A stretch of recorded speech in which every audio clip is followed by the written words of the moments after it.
Boy, this fool got more comics than a motherfucker.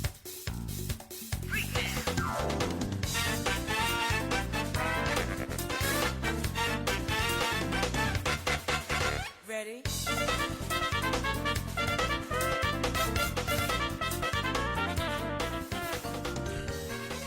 Hello and welcome to MCMF.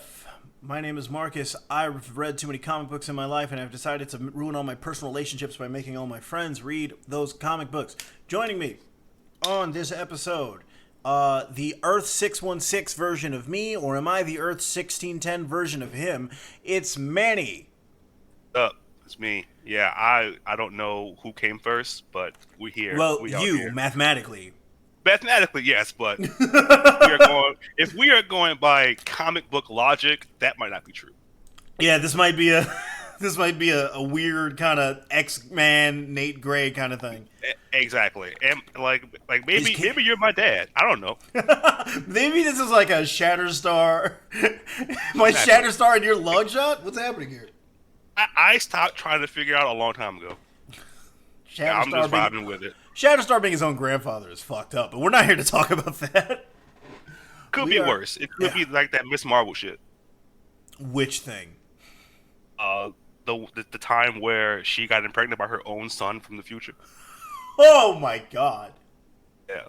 Oh, comic books are so fucked up. Why did I do this show? Why did I come up with this idea? Look, exactly. You know what? I'm gonna make somebody we're read here. that. I don't know who, but we'll figure it Oh out. God. Just names in a hat and Yeah. Luck at the draw. That's throwing names at a board. Make Exactly. Fletcher read that. oh God. Jesus Christ. He'd hate that. Oh, absolutely. So we are here to talk for this episode about Spider-Man Back in Black, a kind of one of the defining Spider-Man stories of the 2000s. Yeah. Like- Because I was thinking about what we could talk about, and the only thing that I was like, it has to be Back in Black. Like, Yes. it has to be. Like, granted, like there are like tons of Spider-Man stories, but Back in Black is. I would say Back in Black is probably like a top 10 Spider-Man story. Yes, this is, and it works. I wrote this down in my notes, but this story works because of all the other Spider-Man stories and what we know about Peter Parker as a person leading up to and since this. And like for anyone who doesn't know, Back in Black is the aftermath of all the shit that went down in Civil War. Yeah. Peter, too long didn't read. Peter was kind of working with Tony Stark, like in a Yeah. cool new suit. Yes, so Stark tells then- him, hey man, we need somebody to come out and say that they are, to reveal their identity. And he uses his relationship with Peter to convince Peter to do that. He basically gaslights Peter into just like He blackmails getting his him. mask off. Yeah, He's pretty much. He's like, hey man, Aunt May's real old. Mary Jane's too pretty for jail. He pretty much goes, motherfucker, you're poor. You can't afford to tell me no. Like, you ain't got no money. You living in are my a house. fucking science teacher. Take that fucking mask off right now. Peter does it. And then, like everybody in Tony Stark's personal life, he learns that, oh shit, Tony is a piece of garbage. Tony is a real fucking dickhead. Why does he Tony's basically... You remember when Shawn Michaels was working for JBL? Yes, that's That's yes. literally the story. Exactly it. Like, if JBL was also secretly stealing Shawn Michaels' DNA, it would be the exact same story. It would be the exact same scenario. JBL tuning up the band. He's like, check this He's- out, Sean. And, like, he just hits, like, a pitch-perfect HBK flying elbow drop.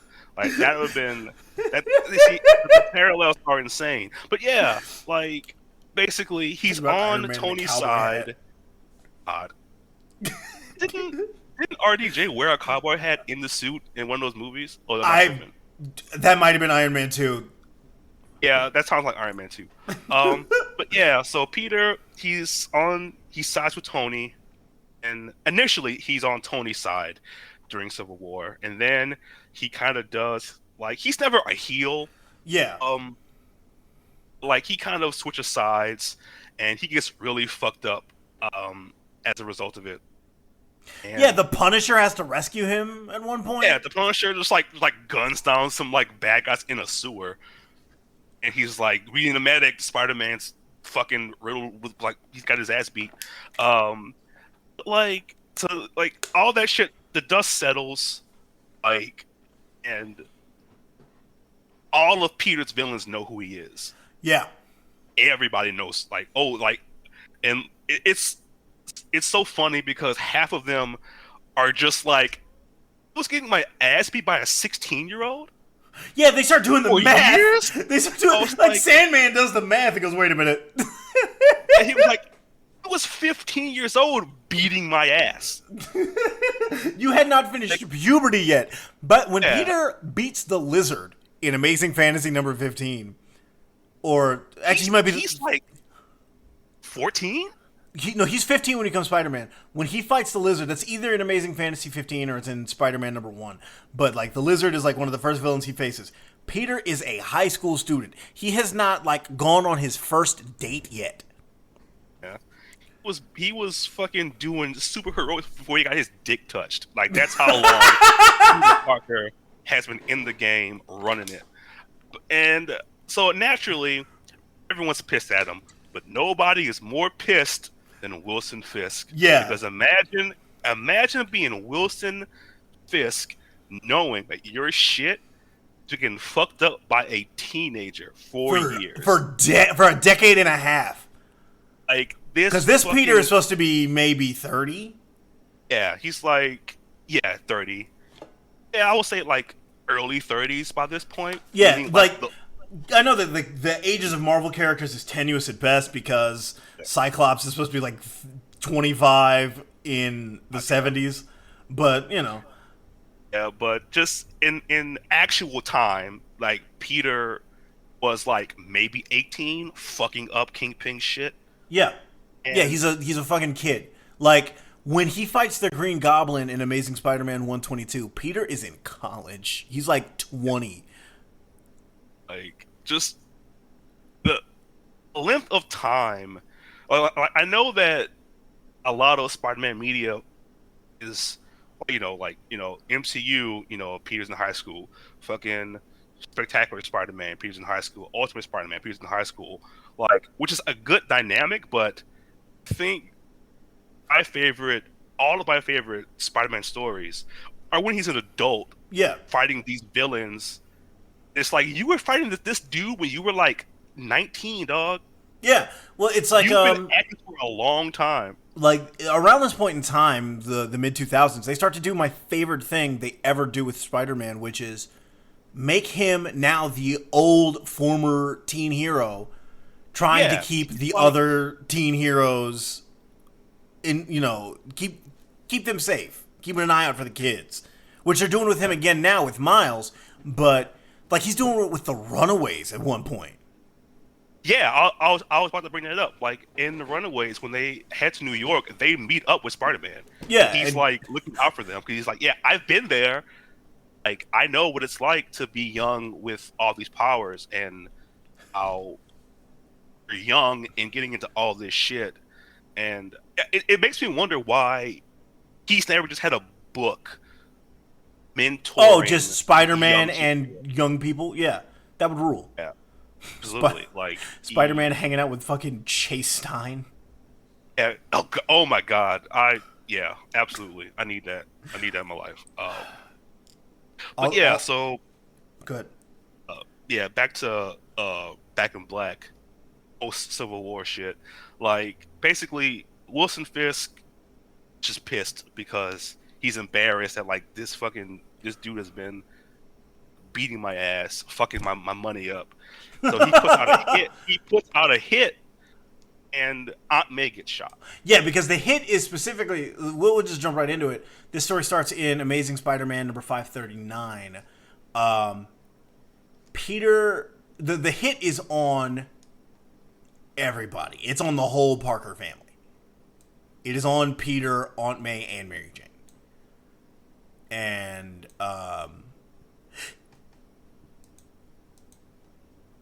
and Peter's spider sense kicks in. He dodges out of the way, and the bullet hits Mary Jane instead.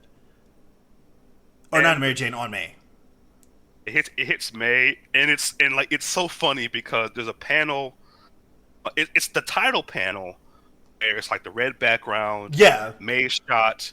Peter looks super concerned, and in the very next panel, that motherfucker is a different person. Yes. Yeah.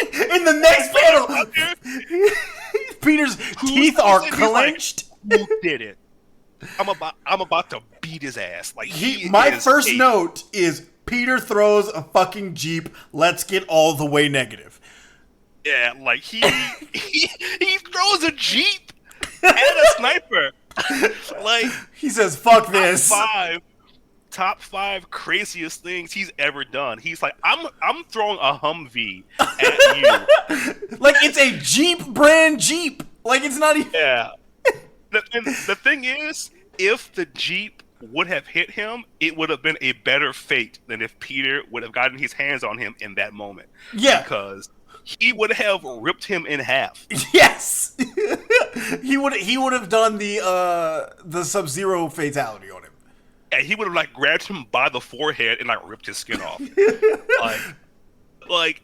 He fucking yeets a Jeep at this dude, swings May to... He swings her to the hospital. And he, like, drops her in through a window. Like, because he can't...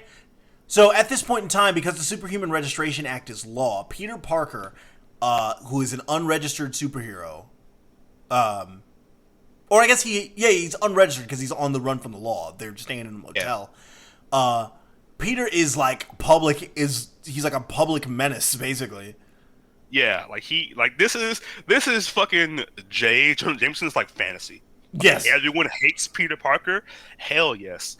Like, fuck Spider-Man. Yeah. Fuck Peter for lying to him. Because Jonah's pissed at him because Jonah's like, motherfucker, you lied to me for 15 years. And there's going to be a point later we'll talk about it where Robbie Robertson's like, of fucking course he was Spider-Man the whole time.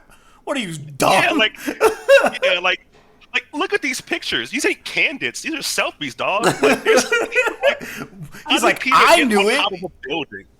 Yeah. Like, how did Peter get on top of a building? He took this from the fucking picture. Empire State Building. How did he do that? Exactly. But yeah, so he deposits Aunt May at the hospital, and he has like a very sweet moment with Mary Jane. It's like they're like, you know, they're worried, he's afraid.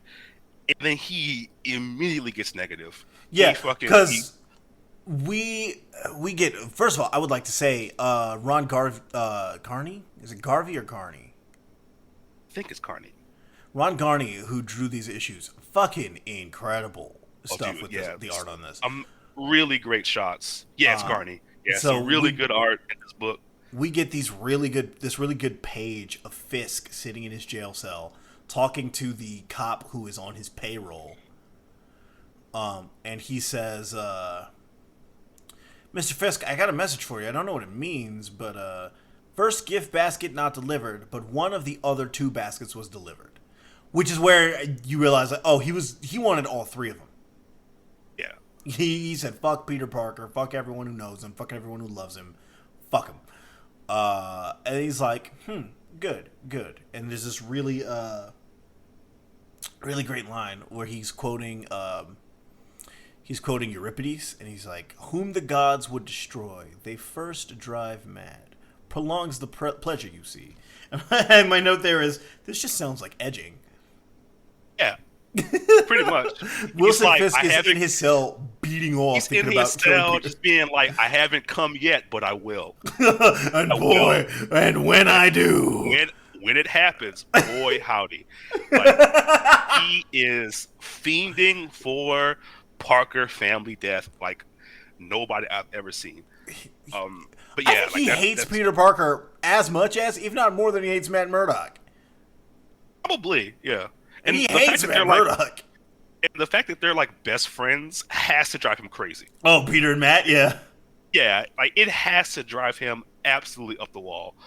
Because anytime they team up, like his shit's fucked. His shit is like whatever fucking plan he had going on, it's over. It's a one thing when you have one of them on your ass. You have both.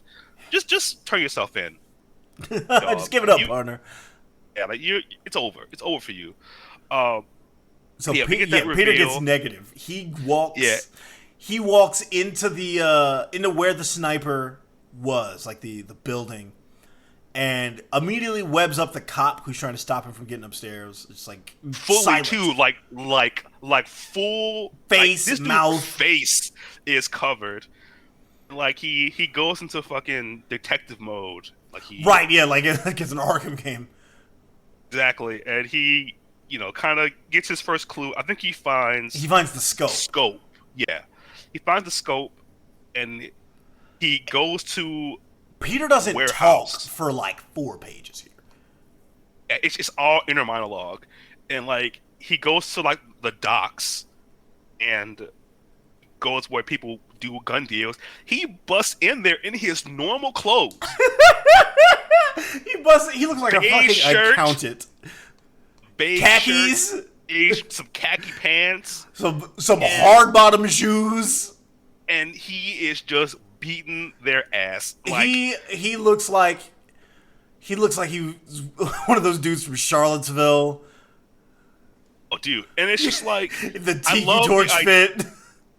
Oh yeah, he has the absolute fucking January 6th outfit on. Yeah, he looks like a fucking Proud Boy. It's nuts. It's like I love the idea that these goons don't know. They're just like, this random motherfucker. This fucking yuppie busted in and started beating all of our asses. Like this dude who probably does somebody's taxes just fucked us up. And there's another really good Peter shot of him looking unfucking hinged. Yeah, I posted that on Twitter with just the caption, "Violence." Getting this dude bloody. It's nuts. His face is so intense here. His eyes are bulging out of his head. And he's standing in this room full of just these dudes he's thrown through boxes. He comes in like Stone Cold in 2001. Yeah, it's like Stone Cold versus the Alliance. He just walks in with a pool cue and just beats everyone to death. And like he fucking breaks this dude's hand. It's the information that he needs. Yeah, because the guy, he holds the scope. He's like, tell me about this. And he just crunch snaps his hand. And he's like, I didn't ask, because he tells the guy, tell me about this. And the guy's like, I don't know what you're talking about. I've never seen that before. And I'm like, he's like, I didn't ask you if you'd seen it before. I'd asked you to tell me what you know about it. Yeah. And like, there's a really good, to loop back to what you said about how what makes this particular Spider-Man story so great is everything we know about Peter for this moment. He has a part in that scene where he's monologuing to himself, talking about how any other time he would have been happy just knowing that the guy wouldn't be able to sell a gun anymore. Yeah, but he's like, I don't give a shit about that. I just need information. Like I cannot savor that I've done a good thing right now because I haven't until I find the person who shot my aunt. Right. And the thing about this story, because I think this story works in like an exceptional way because this isn't the way Peter normally acts. I don't think this is out of character for him. It's not. This is Peter. This is who Peter would always be if he wasn't Peter. Yes, this is the person he actively tries to not be.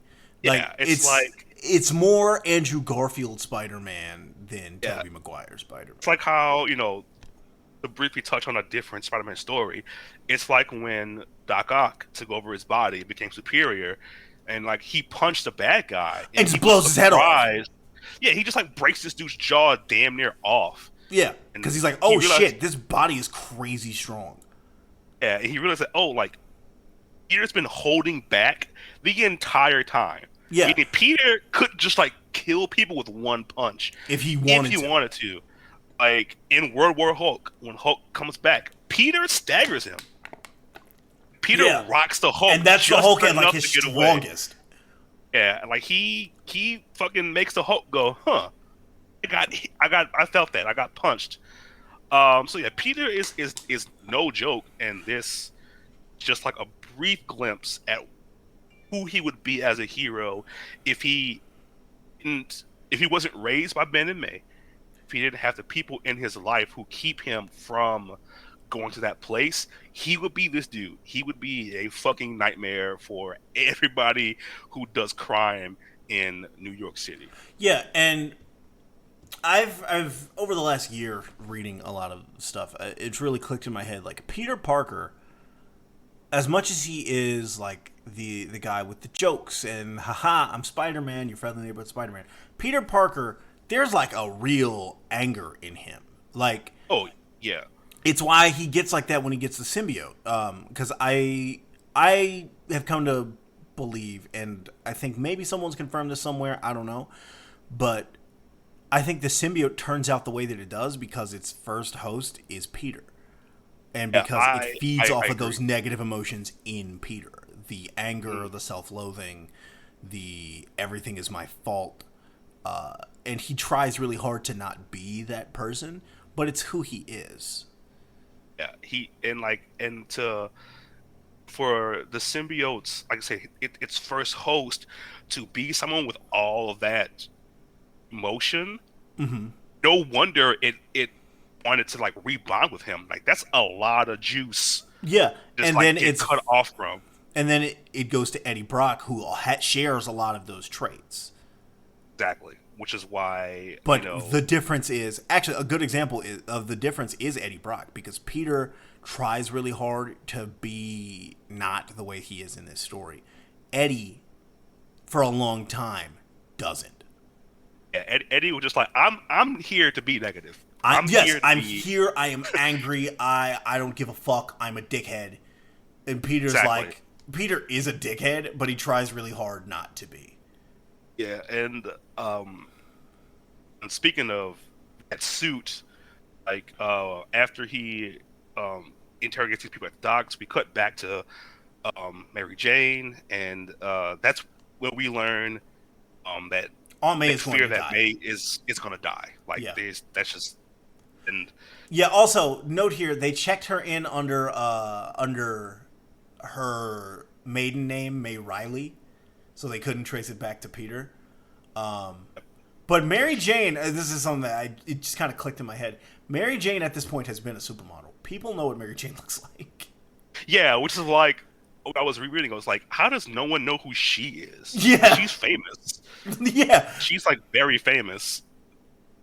But she's like, yeah, I don't think anyone ever calls her Mary Jane either. No, they call her. She goes by Mary in this story, like explicitly. She's just Mary Riley here.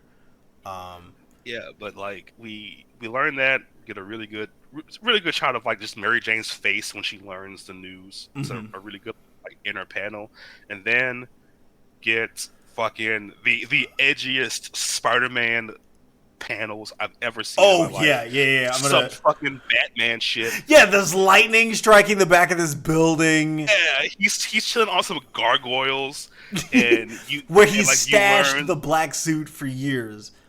Like, just in case. Yeah, I need to go all the way heel. I got it. Yeah. Note here that this is not the original black suit, because at this point the black suit that's just Venom now. This is the copy of the suit that Felicia made for him because she thought he looked hot in it. Yeah, Felicia's just horny, and he's like, "Look, like I made you this role play outfit just in case. Yeah. Like just in case we fuck again, you're wearing this suit." Yeah, she makes him keep the mask on.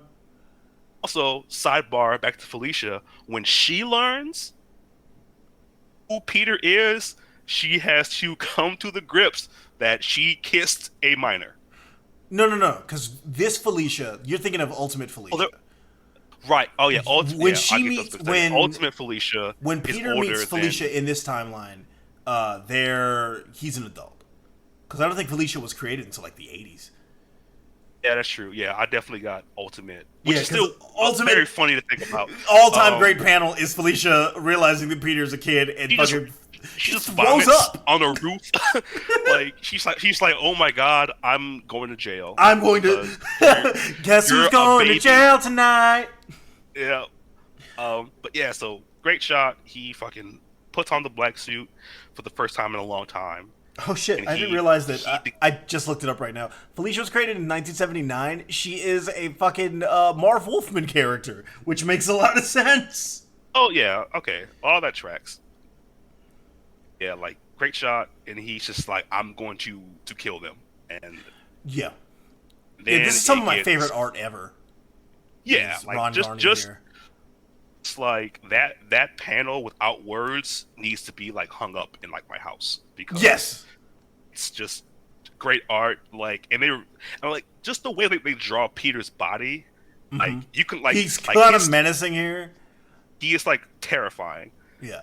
Like even like the spider on his chest looks so much bigger than it probably should be. Mm-hmm. Like it really like sells that like this dude is literally out to kill people, and again, He's specific people. yeah, like so, he is out like he is on some Liam Neeson and taking shit. yes. So his only lead is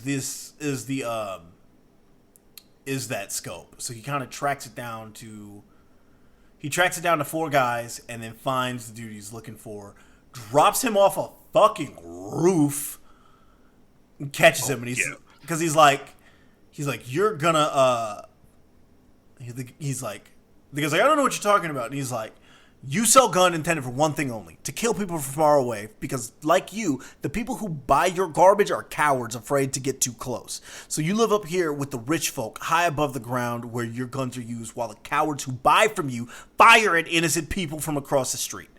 And the guy's like, yeah, and what are you going to do about it? Half the country's looking to arrest your ass. And Peter goes, oh, check this shit out. It throws him out of a window. And just like he just like leaves him hanging. Yeah. Out of the window. He was like this, like, and I love the implication that he knows that this criminal knows this web is gonna dissolve. Yep. You're gonna fall and die probably. Yep. So he gets that information. We get like a cut to some cops doing. Oh yeah, Peter webs them off from their car. He just like chills in like the front seat of a police cruiser in his all black outfit on the laptop, looking up this dude whose name is Jake Martino. Which I've never seen a name that is more obviously a hitman than Jake Martino. Yeah, like you have two options when not... your name is Jake Martino, and that is to be a wrestler for the AWA in the 70s and being a hitman. Like if I owned a business and a dude named Jake Martino applied, you're not getting the job. Because I know this is a fence. You're not getting the job. Like you're working here because the government needs to know you work somewhere, but you are absolutely a contract killer. Absolutely, you have a sniper rifle. Like you own a high-powered rifle somewhere, and I can't risk that. There are weapons in your home, and federal agents are on their way. I can't have you pushing carts at this target, dog. I'm sorry. You gotta go somewhere else. Like he tracks down Jake Martino's place. And yeah, he talks to his landlord, who's just like, "Yeah, Jake's a good guy." I'm aware that Jake is a hitman. It's like, of course he's an assassin. I'm like, you didn't think to like kick this guy out? Actually, you can't just evict a hitman. Like, that's not really something. You gotta just let that one rock. You take that L. Yeah, you gotta just charge that to the game. Take the money and run. Exactly. So he kind of points. He's like, "Hey, yeah, Jake went to the train right station." Direction. And so Peter goes to Grand Central Station, and there's just people that are like, "Hey, it's not fucking Spider." Like, not freaking out. They're just like, "Hey, it's Spider-Man. What's he doing here? You gotta catch a train, Spidey? You taking the train?" One dude is like, "Hey, what are you doing here, Spidey? You need a lift somewhere?" Like, yes, I gotta take the L train. I gotta get downtown. The webs aren't working. Like, such a funny little like random question to ask. Yeah. Like, oh, what are you doing here, buddy? So he finds Jake Martino using his spider sets, and Jake Martino, when you look at him, is so clearly a hitman. Yeah, he's in a trench coat with red shades. He just has an Uzi on him, of course. Yes! Of course he does. Yeah, also, He he's starts walking around with an Uzi. He starts blasting. Fucking, of course, Peter gets on him, breaks his hand. You know, he breaks his arm. Like, he breaks his yeah. arm at the elbow, and he goes, pick it up. Yeah, he's like, use your broken arm to pick up this gun. He's like, you still got one good arm. And the guy's like, no. He says, I said pick it up! Yep, then he takes He's off like his Funk mask. Flex yelling, but I said put him on the fucking camera! And, like, this dude is just absolutely terrified. Like, oh my god. And then Peter slams his face into the fucking wall and breaks his nose. Throws him into a pillar, takes his mask off. So like it's like I want you to look at my eyes as you die. And unfortunately for Peter, that's what happens because a second hitman shoots that dude. Peter being fucking all pro 2008 fucking throws a spider tracer on the boot of this dude's Timberland. Like the very tip of the boot too. Like it is right there on the heel. Perfect shot. And that dude goes to the hospital. And then Peter has to grapple with the fact that he's like, I was definitely about to kill this guy. he's like a quote. He's like, "Was I really prepared to kill him for shooting May?" The answer comes back, yes. And another time and place, I would have been ashamed of that answer, but not now, not this day. Because he's going with the ambulance with Martino because he's like, I can't afford to lose Martino. He's my only lead in case that dude finds the tracer. Exactly. Like, but he still dies. Yeah, Martino just dies, and he's still like, dies. Peter's talking about how ironic it is, like, you know, a sniper killed from afar with by another man with a gun and good aim. The symmetries tonight are so thick you could cut them with a knife. Yep. We get another great shot of Peter just webbing up a random dude, just like. Well, because what happens is the tracer goes off, and it's the other hitman. So Peter, the guy is sitting there on the phone with Fisk, and he's like, Peter goes, hey, and the guy turns, and Peter just webs his mouth shut. And goes, just like, shh, like, zoop, like, oh fuck, and like it's a shot of the dude's face. He just looks annoyed. He's like, what the bro, fuck, man? What the fuck did you just do to me? Like, you can't just like web up people like this. And then we get the really good shot of fucking Pete telling Fisk, like, I'm coming to beat your ass. Oh, no, it's more than that, because he says, so Peter grabs the phone, hears Fisk talking, and he says, hello, Mr. Fisk. And Fisk says, well, hello, Mr. Parker. And what may I do for you? He says, you can do one thing, Mr. Fisk. You can die. Like it looks like Peter's eyes are like pitch black. And like where like he says that. Straight into issue 3, get Fisk in prison just doing a monologue. Just monologuing as he is wont to do. Like it's funny because he's actually talking out loud to himself. Like, yes, he's talking out loud because I guess the phone is like hidden in one of the books or something. Oh no, he's got an earpiece. He's like, he has a fucking Bluetooth. He says, I can die. Mr. Parker. Also, I read this in Vincent D'Onofrio's voice. How could you not? Vanessa, when I was a boy, I don't die. I have some who do that for me, and who does that because of me. But I don't die. It would be a violation of the laws of nature, Mr. Parker. And Peter's like, I've broken about every law there is, Mr. Fisk. What's one more? And then he fucking rips the webbing off this dude's face. He's like, tell me what you know. And he's like, and don't fucking lie, because I can hear your heartbeat. Top 5 coldest things Peter's ever said to anybody. Like, I will hear you lie, and you will fucking regret it. He fucking tells him what he needs to know. And we get the stuff with Fisk taking all the money that is hidden inside his desk. Yeah, he just has fucking like stacks of just like he breaks a table. He breaks the table open and all this money comes out of it. He fills his bed sheet with rolls of hundreds. He just like gives it to this guard. Like, here, take this. Yeah. Off to get his suit back and to get out of his cell. Yeah. Let me out, give me my clothes. And so Peter's like, to send a message. This is my favorite fucking Peter panel ever. This is one of my favorite panels, period. But this is probably my favorite Spider-Man one. Peter takes Jim, the hitman, into the sewer. And God, I'm just gonna read it. It's so good. He says, here's the thing of it, mister. Here's the thing of it, Jim. By all rights, I should kill you. No, you weren't directly involved in what happened, but you were an accessory after the fact, and that qualifies you by a technicality. But then I decided to save myself for the man who gave the order, not the guy lower on the food chain. You do understand the food chain, don't you, Jim? And Peter is sitting on a web in the sewer tunnel, and there's no detail on his face. He is completely cast in shadow here. He says, "No, full spider." Yeah, it's so sick. He's like, "No, let me explain. The food chain consists of two parts: predators and prey.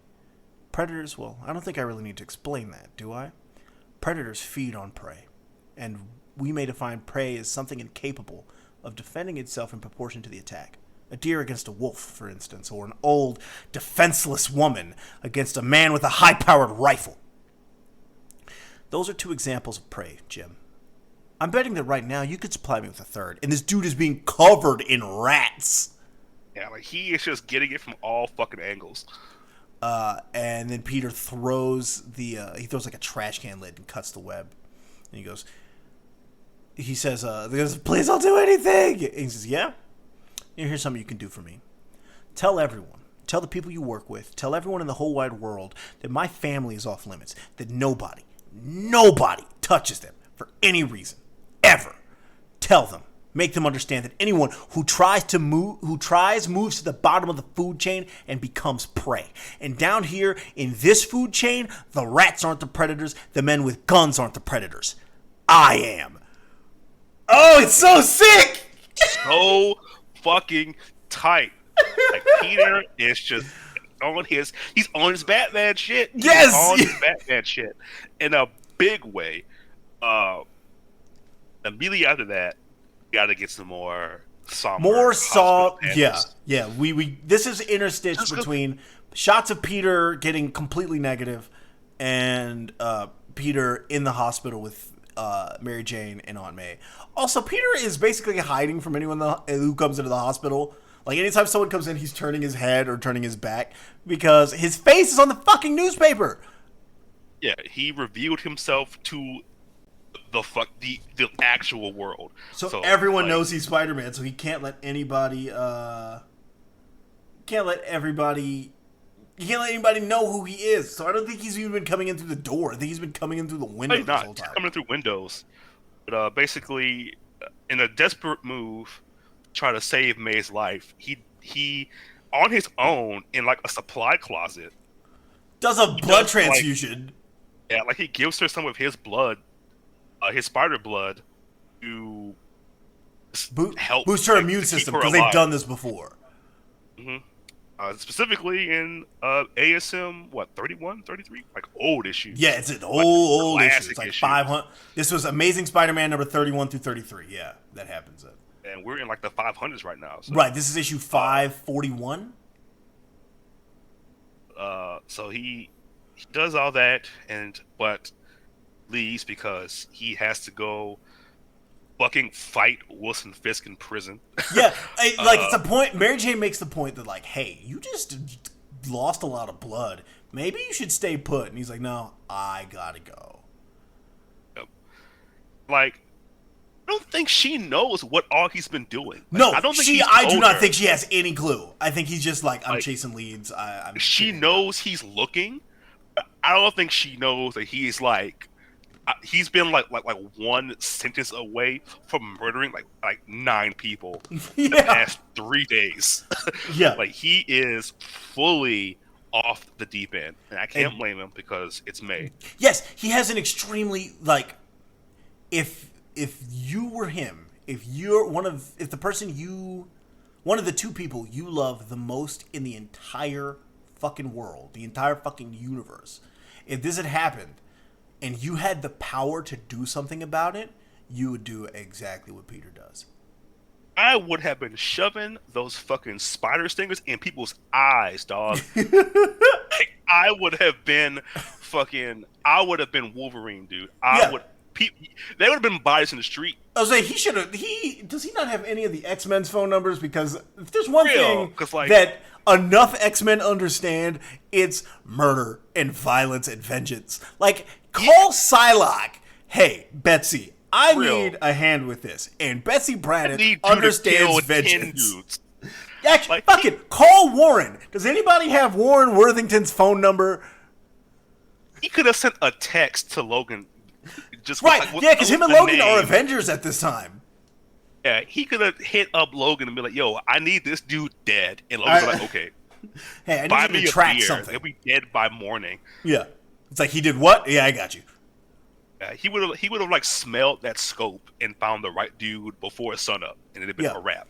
This would have been like a one-issue comic. Yeah, because it would have just been Wolverine and Spider-Man hitting total elimination on Wilson Fisk. just fucking putting him in like the fucking sharpshooter crossface combo. Give him a 3D. But like, yeah, so they're in prison. We get, I should say, another fucking God, Ron Carney. We get another just couple silent pages of Peter and Fisk both getting ready. Peter sneaks into Riker's. Fisk is strutting around back in his suit with his cane, looking like a fucking double-wide trailer. Fucker looks like a refrigerator dog. Like, yes, just he big looks as hell. huge. And Peter busts into the jail, and he proceeds. So Fisk bars him the fuck up, I should say. He puts him in the blender verbally. like verbally, round goes total. He says, as I look around. Mean promo. Yeah, look. MJF should just read this and go like, "Oh, I should do this." He says, "As I look around this room, I see murderers and rapists, thieves and thugs, perverts and psychotics, men who may once have aspired to be more than these things, but they have settled for the names that they have been given. But no matter how debased, perverse, crude, or fallen, there's not a man here who does not look down on one particular breed of humanity. The chump. A chump is someone who believes in the greater good, who believes that good triumphs because it is good. Trust the government, trust his fellow citizen, trust the man in the iron mask who says, 'Show the world your true face, Peter, it'll be okay.' And we all saw that face, didn't we? The face of a chump. A chump who's now hunted by the people he believed in, spurned by the system he supported, abandoned by the friends he thought he had, his wife living in a 2-bit motel, and his dear sweet aunt dying in a hospital bed because he couldn't even stand long enough to take the bullet that was his by right. But I guess you can't make an omelet without breaking a few old ladies." And then Peter just starts whooping his ass, and he doesn't talk. Like the shot is just. It's just Peter just fucking hitting this dude with like a chain hit combo. Like, yeah, he is yes. Fucking Fisk up. He might as well say, "Hey, you want to know how to do a fucking infinite?" Like, he just another. Just beats his ass. He like and Fisk goes back into like talking, and he basically says like even he's talking because like at this point. All the prisoners are out of the cells. Yeah, we should add all the prisoners. Like everybody in the jail is just sitting there watching this happen. Yeah. Like Fisk brings up how Peter isn't talking. He's like, "Oh, even his usual sense of humor and devil-may-care attitude seems to have abandoned him. It must be terribly distressing and unfortunate to have absolutely nothing left in life except the desire for revenge, which is especially unfortunate since you once made a mockery of everything you stand for and victimized the woman you said you loved. Really, what's left except humor?" And once again, Peter is the shit. He is speed bagging him. Like he's throwing all these punches with one hand. He is like he's just a great shock because you could tell Fisk is trying to get his hands on him, and Peter is just not. He is Muhammad Ali right now. Like, he cannot be touched, and he's still talking. He's trying to get. He's trying to get to him. He's trying to get a Peter reaction, and it's not working. Peter finally talks, and he bars him the fuck up. Yeah. This is also one of my all-time favorites. He's like, what this suit stands for, what it means, is something you can never understand. It represents a promise about all the things I said I would do, and all the things I said I would never do. All the lines I said I would never, ever cross, because doing so would destroy everything this suit stands for. And that, you see, is why you're confused. I'm not here to kill you. And he takes his mask off. He takes the shirt part of the suit with the symbol on it off, looks at him and says, I am. And from that point on, Peter Parker, not Spider-Man, Peter Parker. Peter Parker, the chump, beats the ever-living. He beats the fat off of Kingpin for like 3 panels. He's just kicking his ass, and like, oh my god. He says, like, J. Michael Straczynski was writing all the Spider-Man shit around the stuff, like he was writing the Amazing Spider-Man at this point in time, and God, he's so good. He's like the stuff he does with these narration boxes are fucking incredible, because he's like, he hits it with like a clean right hook, a fucking palm strike to the bridge of the nose, a judo throw, an axe kick, fucking, a backhand. He gives him a fucking Moroccan back fist.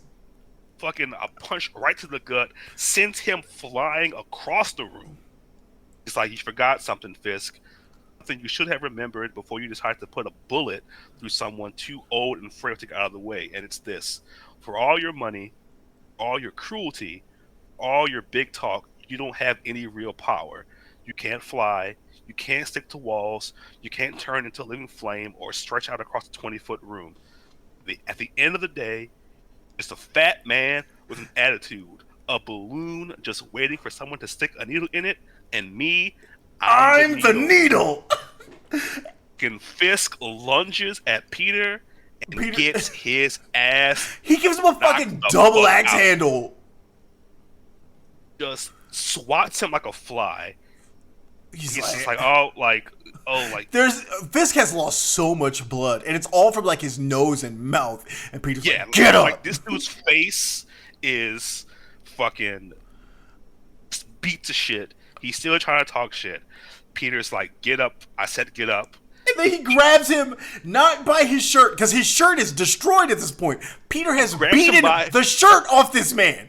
Peter grabs him by his skin. The skin on his chest, wrinkles it, and slaps him over and over and over and over. There's a shot of the crowd, and there's the dude closest to the front of the panel, the guy in the foreground, looks terrified. He's you know that episode of The Simpsons where the guy's like, stop, he's already dead. He's already dead. Yes, that's that dude. He's like, this man, like, he's just giving him open hands, just like he threatens to send webbing down his throat. Yeah, to kill him.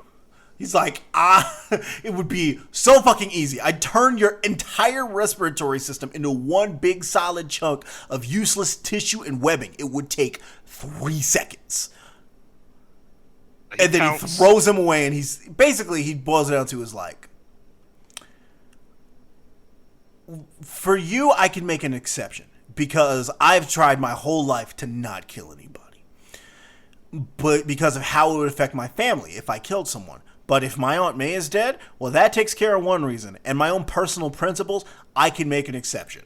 So when she dies, I am going to come back here in front of all these people and fucking kill you.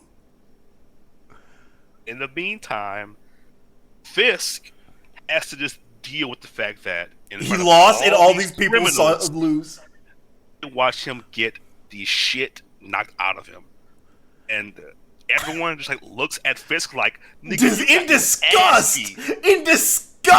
They're like, damn, I guess you weren't that fucking bad after all.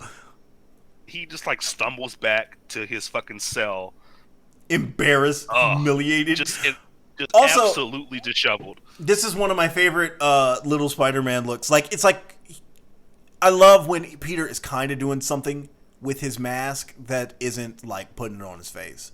Like when he in Spider-Man, this happens a lot where he'll be wearing his mask like a fucking hat, like it'll be rolled up to like his temples, and he just wears like a beanie. In this, he fucking ties the shirt around his waist and tucks his mask into it. Yeah, I didn't notice that. That's pretty fucking tight. Like, it's like he dropped... Like, the only way I can explain everything that happens after Peter takes the fucking... the top off, he drops the straps like Kurt Angle, basically. Yeah, like, he goes into, like, full, like if... he should have given him a fucking Angle slam. Look, I love that we're at a point now where superheroes are hitting wrestling moves. Did you see that Beta Ray Bill gave somebody a fucking Made in Japan? Oh my god. He gave a demon like a Made in Japan onto a spike. It was sick. Peter should have given Fisk a German here. Yeah, I wish. But at the end of after he beats the shit out of Fisk, you know, he's talking to talking to Mary Jane, and basically they're just like talking about how we can't keep her in this hospital for long. Like, you've already been here for too long. You know, like they don't have any money. Like they can't go to Tony for any money. Just like trying to figure out the next move. Okay, so you say that, but in One More Day, which is the immediate follow-up to the story, in One More Day, he does go to Tony, and he beats the shit out of Tony, and he's like, fucking pay for my aunt's hospital bills, you bitch. God. Because this is your fault. This is directly your fault. That like the best thing that happens in One More Day. Yeah. Like, One More Day, which we're not going to get too far into with this, but One More Day... What One More Day is stinks. You know, it as a means to the ends of getting rid of Peter's marriage because we don't think he's relatable to people if he's married. That sucks. Yeah. That was the plan with that. It was, okay, we're going to reset Peter because we can't... Peter being married and having a family, we can't market that to 15-year-olds anymore. Which is... Yeah, it sucks because I was talking to someone about this because I mentioned that I was doing this podcast with you, and that we were talking about Back in Black, and I brought up how, you know, this is really great, you know, really great character moment for Peter that kind of gets taken away in One More Day. And it makes me think about, like, you know, bring up Superior again. Peter gets his body back.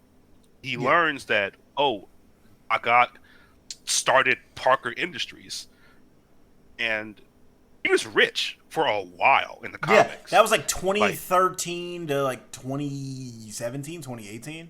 Yeah, so he's like rich, like the most well-off Peter has ever been, and they take that from him because he can't be Spider-Man if he's also like making money. Like, they also did this. They did a similar thing with Batman recently when they had him and Bruce and Selina were going to get married, and this is later revealed to be a plot by Bane, but her best friend Holly talks to her and is like, this is after the Joker also says it because the Joker is also working for Bane, but Holly makes the point, Bruce can't be Batman if he's happy, which she's not wrong. But she shouldn't say it. But, like, Bruce can't be. Yeah, it is. Yeah, and so with the idea is Peter can't be Spider-Man if he is happy. But I would argue Peter is a better Spider-Man when he is happy. Yeah, I feel like the more Peter has to lose, the better character he is. Yeah, like it's the old Street Fighter argument: who's stronger, Ken or Cody? Exactly. The man with Ken and Ryu actually is a really good example too. The man with everything to lose or the man with nothing to lose? Like Ryu is like, I'm just gonna wander around and fight because I want to see who's the best. Kim's like, I have a family, bro. I have a wife Can't and a be kid, dying. and Guile is my fucking brother-in-law. Yeah, like I can't just be dying. Like I gotta beat somebody's ass. Like, Yeah. that's why my shit has fire and yours don't. Right. Um, That's why I can do the Shoryu Reppa and you can't. yeah. But That's why I don't have to constantly battle the Satsui no Hado. exactly. Like, I don't like I know what I'm about. You don't. All right. Right. Like some shoes on. Goddammit. Yeah. So like we get another really good shots of Peter and Mary Jane in the hospital. Because Peter's talking to Aunt May, and then we find out that the blood transfusion didn't work. It didn't do anything to, like, it kind of helped, but not really. It just made her they're like, her blood seems kind of radioactive now. That's weird. Yeah. Like, what happened here? One thing that I like that the artist does is you can see stubble Peter's face to kind of emphasize that, like, this has been a while. This has been exhausting for him. Yeah, he is fucking. He has been putting his morals on the line, and like, even though like, yeah, like he wanted to do it, like he wanted to go after these people. What he wants the most is for her to survive. Yeah, deep down, he's like, he's gonna feel like shit in like a week. Yeah. About all the shit that he's done.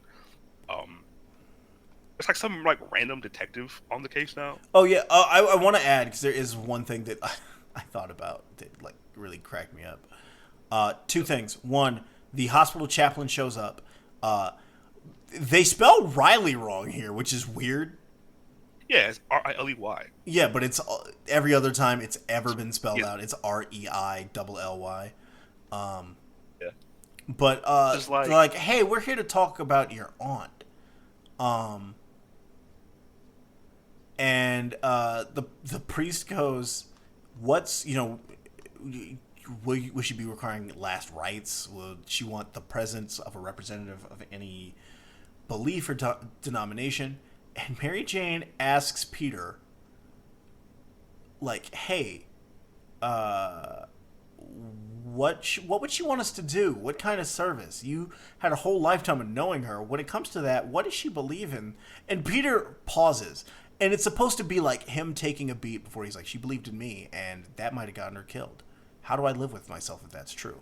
But it seems like Peter doesn't know the answer to that question. Yeah, it's really funny because he's like, was Aunt May Catholic? Yeah, he's like, I don't know. I think we're Catholic. Religion never came up. My bad. Right, yeah. It's like, and Bendis in Ultimate kind of writes, like, I've seen people say that they read that Peter as being Jewish, which makes sense because he's always talking and he uses a lot of Yiddish isms.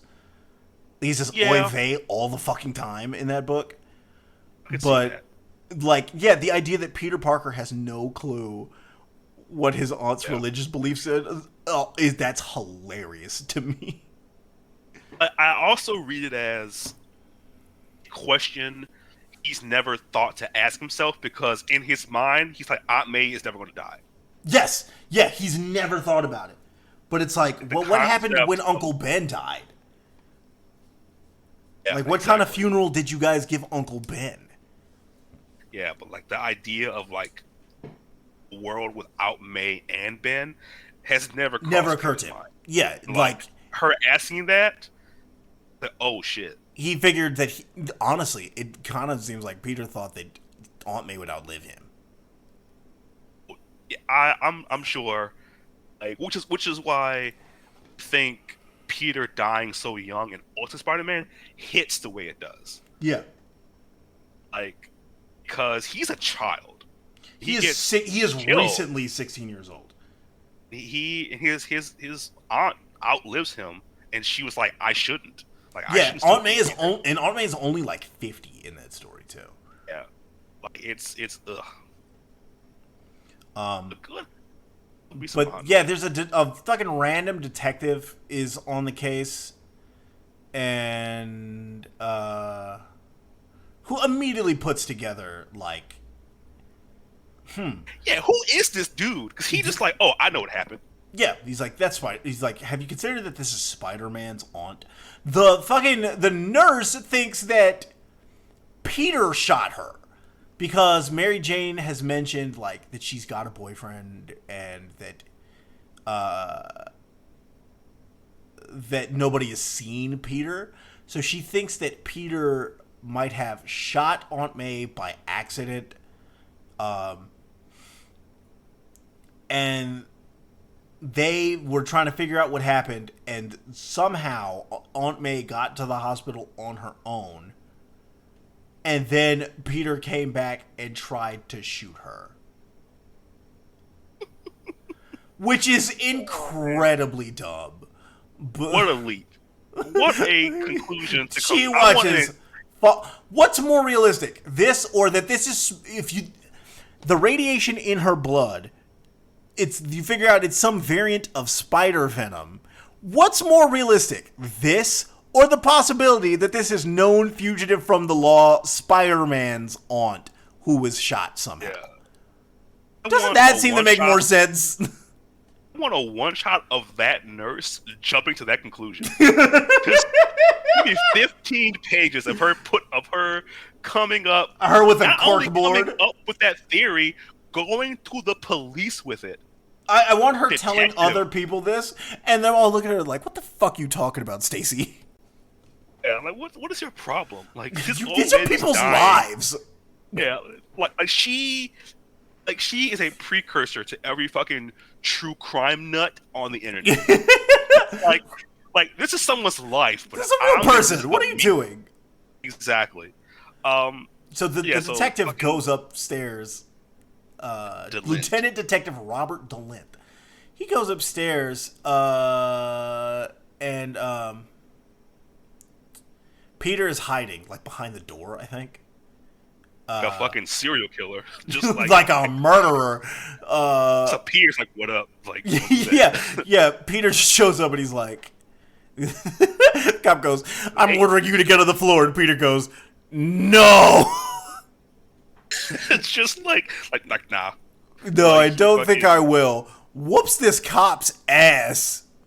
It's like dodge the bullet, Handcuffs clean the cop. right Or hook. no, yeah. And then commits The cop, 9 felonies. handcuffs exactly 9. Like he lists them off. Yeah, I've got them written down here. He lists he commits 9 felonies here. So the first was failure to report a gunshot wound, which is Aunt May got shot and he didn't tell anybody.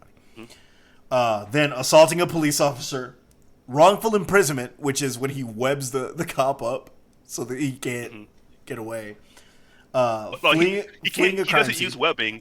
He ties him up with like bed sheets. Oh yeah, he ties him up with bed sheets. Yeah, because he doesn't want anybody to put together that he's Spider-Man.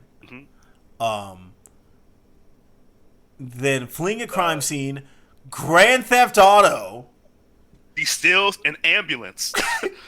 breaking and entering, reckless endangerment because they unplug like the life support and put her in the ambulance. And meanwhile, Mary Jane has distracted the nurses to steal like an authorization for patient transfer so they can move May to a different hospital across town. So, and then 8 and 9 are fraud and forgery. Yep. So in like 20 minutes, like Peter has a criminal record. Yes, extensive, I should add. It's long as shit. Like he is going to prison if this doesn't go right. And you would think that this is going to lead into more stuff in the Back in Black. All right, Back in Black trade. Here. That is the end of Back in Black. Because the next thing we're going to talk about, the second half of the trade, is 7 issues of Friendly Neighborhood Spider-Man by Peter David and Todd Nauck. And like, I want you to think about what we've just talked about. Peter Parker is fucking on a rampage. He's fucking eating the shit out of Fisk, threatening to kill people. Peter makes a fucking police academy joke immediately in this book. Yeah, so He really is- quickly, to get into how this story ends before we start talking about the Peter David stuff here. This story ends in One More Day. One More Day is one of the most notorious Spider-Man stories. Infamous, I would even say. Up there with, Essentially, like, the Clone Saga. yes, it's a... Yeah. It's only recently been retconned and explained. Like, they didn't retcon it exactly, but they explain it.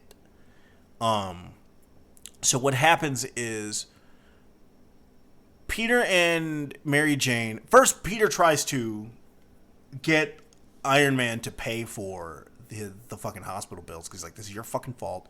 You fucking dick. I hate you. But the least you can do is pay for my aunt's hospital bills because it's your fault that she got shot. But Peter, like, Aunt May's gonna die. She's just not gonna make it. Peter and Mary Jane make a deal with Mephisto, who just fucking shows up and is like, "Hey, I'll save your aunt, but I want your marriage, son." Yeah, he's like, your love is so strong, I need it. Yeah, and so he rewrites Peter's personal history, so he never revealed that he was Spider-Man, but also he's never been married to Mary Jane. They just seriously dated at one point and aren't together anymore. This was recently explained at the end of Nick Spencer's Spider-Man run as Mephisto is specifically trying to prevent the birth of Mayday Parker. Right, because Mayday Parker is like going to like destroy him. Right, he's like, if you have a kid, that kid's going to be stronger than you are, and I'm just not going to be able to deal with her. So I'm going to prevent that by stopping you and Mary Jane from getting married. They also retconned Sins Past, which, thank God, because Sins Past is... Sins Past... We would have done Sins Past. This would have been 5 hours long. Oh, we still might at some point. Sins Past, Oh, just to briefly say, is just fucking Gwen Stacy character assassination. Yeah, me, you, and Will need to do Sins Past. Sins Past the three is of us screaming at the concept of that Gwen Stacy would typing Gwen Stacy. that Gwen Stacy would lay down with Norman Osborn raw.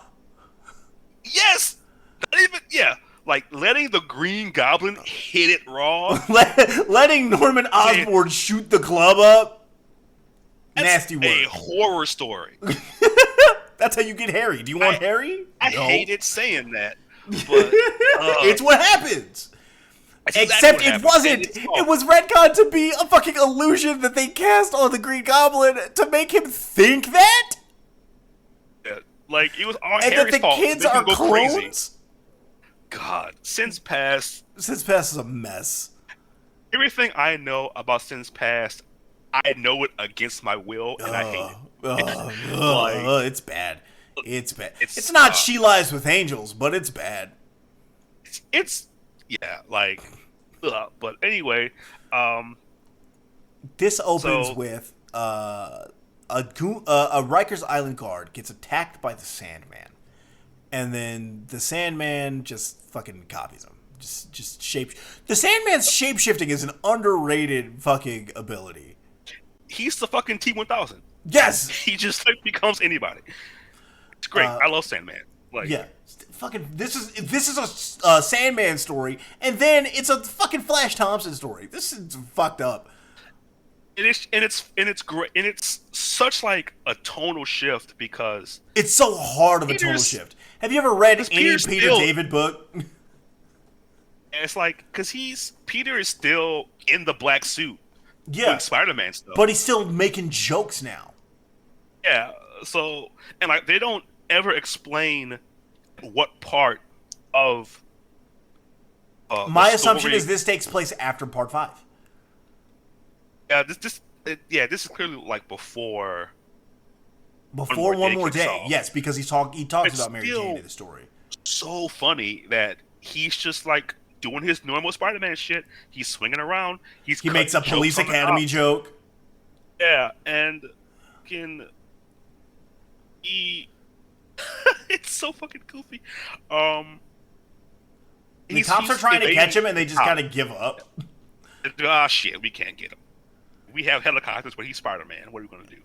Yeah. And like their fucking helicopters jam, and he saves them because he's Spider-Man.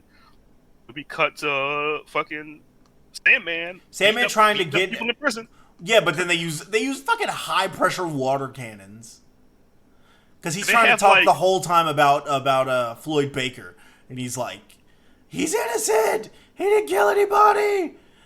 And Fucking turn him into like the Mud Man. yeah, and he's like, fuck, I gotta get out of here. I can't. How make it there's work. like an anti-Sandman task force. Yes, they're like, all right, here's our gear. Like, they have an armory set up for in case a supervillain tries to break in, and they have a specific thing for Sandman. A bunch of fucking super soakers going wild. They use the flood from Super Mario Super Sunshine. Mario Sunshine, yeah. And then we cut to Peter using fucking He's using like, Nightcrawler's image inducer. yeah, to give himself blonde hair and like the worst goatee you've ever seen. And he's just chilling with Flash Thompson. Yeah, he's Flash Thompson's assistant coach. And Flash just like Flash goes. immediately sees through it. And it's so like Flash throws a dodgeball at Peter's head. Peter just like instantly goes into Spider-Man mode. Just like jumps in the air, knocks it back. He's like, ah, shit. And Flash is like, I might have given myself away. he's like, oh, so that is you. What do you mean? It's like, Jesus, Pete, you're terrible at disguises. Yeah. So he fucking has like a holographic image projector. Which, okay, it's comic books. Yeah. Well, yeah, I mean, Nightcrawler uses one in the 70s. Like, it's an established piece of Marvel tech. It's just funny that, like, Peter had the wherewithal to go, like, I should steal this. Well, he already had it. That's the thing. He gets it in issue 14. Like 3 issues before this. He just already had it with him. But Flash got tipped off by the way Peter talks. Yeah, like, this is a really, like, as goofy as this book is in comparison to Back in Black proper, this is a really good... This story is really good shot. with Peter and Betty and Flash. Yeah, like, this is like... For this, Flash hasn't gone to war yet, has he? No, he does. He has. He is... Okay, so he is back, but he hasn't... I think he goes back after a while, and that's when he gets the thing happens with his legs. Gotcha. But I think anyway, he goes away when they're in college, I think.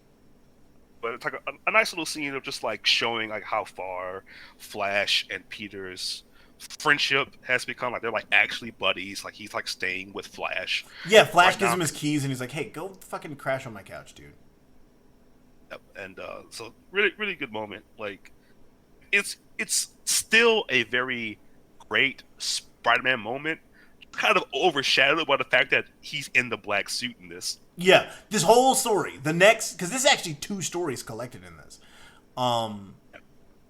This whole time he's in the black suit. Yeah, like he's still in like Back in Black mode. Yeah, well, because when the Sandman shows up, like the implication I think is that Flash called the Sandman because the Sandman needed help, and so the Sandman tracks him down, and he's like fucking, like Peter's a dick to the Sandman. Like, I mean, can you blame him? Yeah, Sandman's like, look, I need your help. And he's like, you're kidding. He's like, I fucking wish. And he's like, look, this dude is in jail on a bum rap. He's like, what's he accused of? Murdering a bum. Ah, well. And he's like, but he didn't do it. The whole file is bogus. And he's like, okay, but why should I... Like, Peter goes, why should I care? More to the point, why should you? And he's like, this is my fucking dad, man. And he's like, look, my dad sucks. My dad was a fucking loser. But he's my dad. And he didn't kill this guy. And Peter's like, yeah, it's not my problem. Peter only decides to help him after after Marco says, hey, because he's holding up a picture of Aunt May and Uncle Ben, and he's like, come on, you help total strangers all the time. I'm telling you, there's an innocent guy going down for something he didn't do, and you're like, it's not my problem. And he's like, I don't believe you. See, these two old people, they never hurt anybody, but that man died years ago at the hand of guys like your dad. So why should he's like, hey, wait a second. And he looks at the picture. He's like, this is the guy that they accused they accused my dad of killing. He's like, what the fuck are you talking about? This is my dead uncle. He's like, yeah, okay, but listen, the guy who you said died years ago also died in an alley a few weeks ago. From here on out, we get a Spider-Man, Sandman, fucking buddy cop story. Yes. So we cut to... Good. It's pretty good. We cut to Uncle Ben a few months ago having shot and killed the Spider-Man of the year 2211. That's comic books. And this dude, Dennis... Yeah, just like this random goth in a graveyard drinking fucking beer. Pete Wentz. Yeah, yes. Steals future Spider-Man's helmet off his corpse. Also, he's got this dumb helmet. And like he disintegrates, I guess. Yeah. Oh, I forgot to mention. I had this in my notes. When Flash lets Peter crash at his house, he's like, "Hey, you're not just setting me up to get the reward money." And Flash is like, not worth it. 30 pieces of silver doesn't go as far as it used to, which is the second Judas reference. The second specific Judas reference around this point in time. Because they, during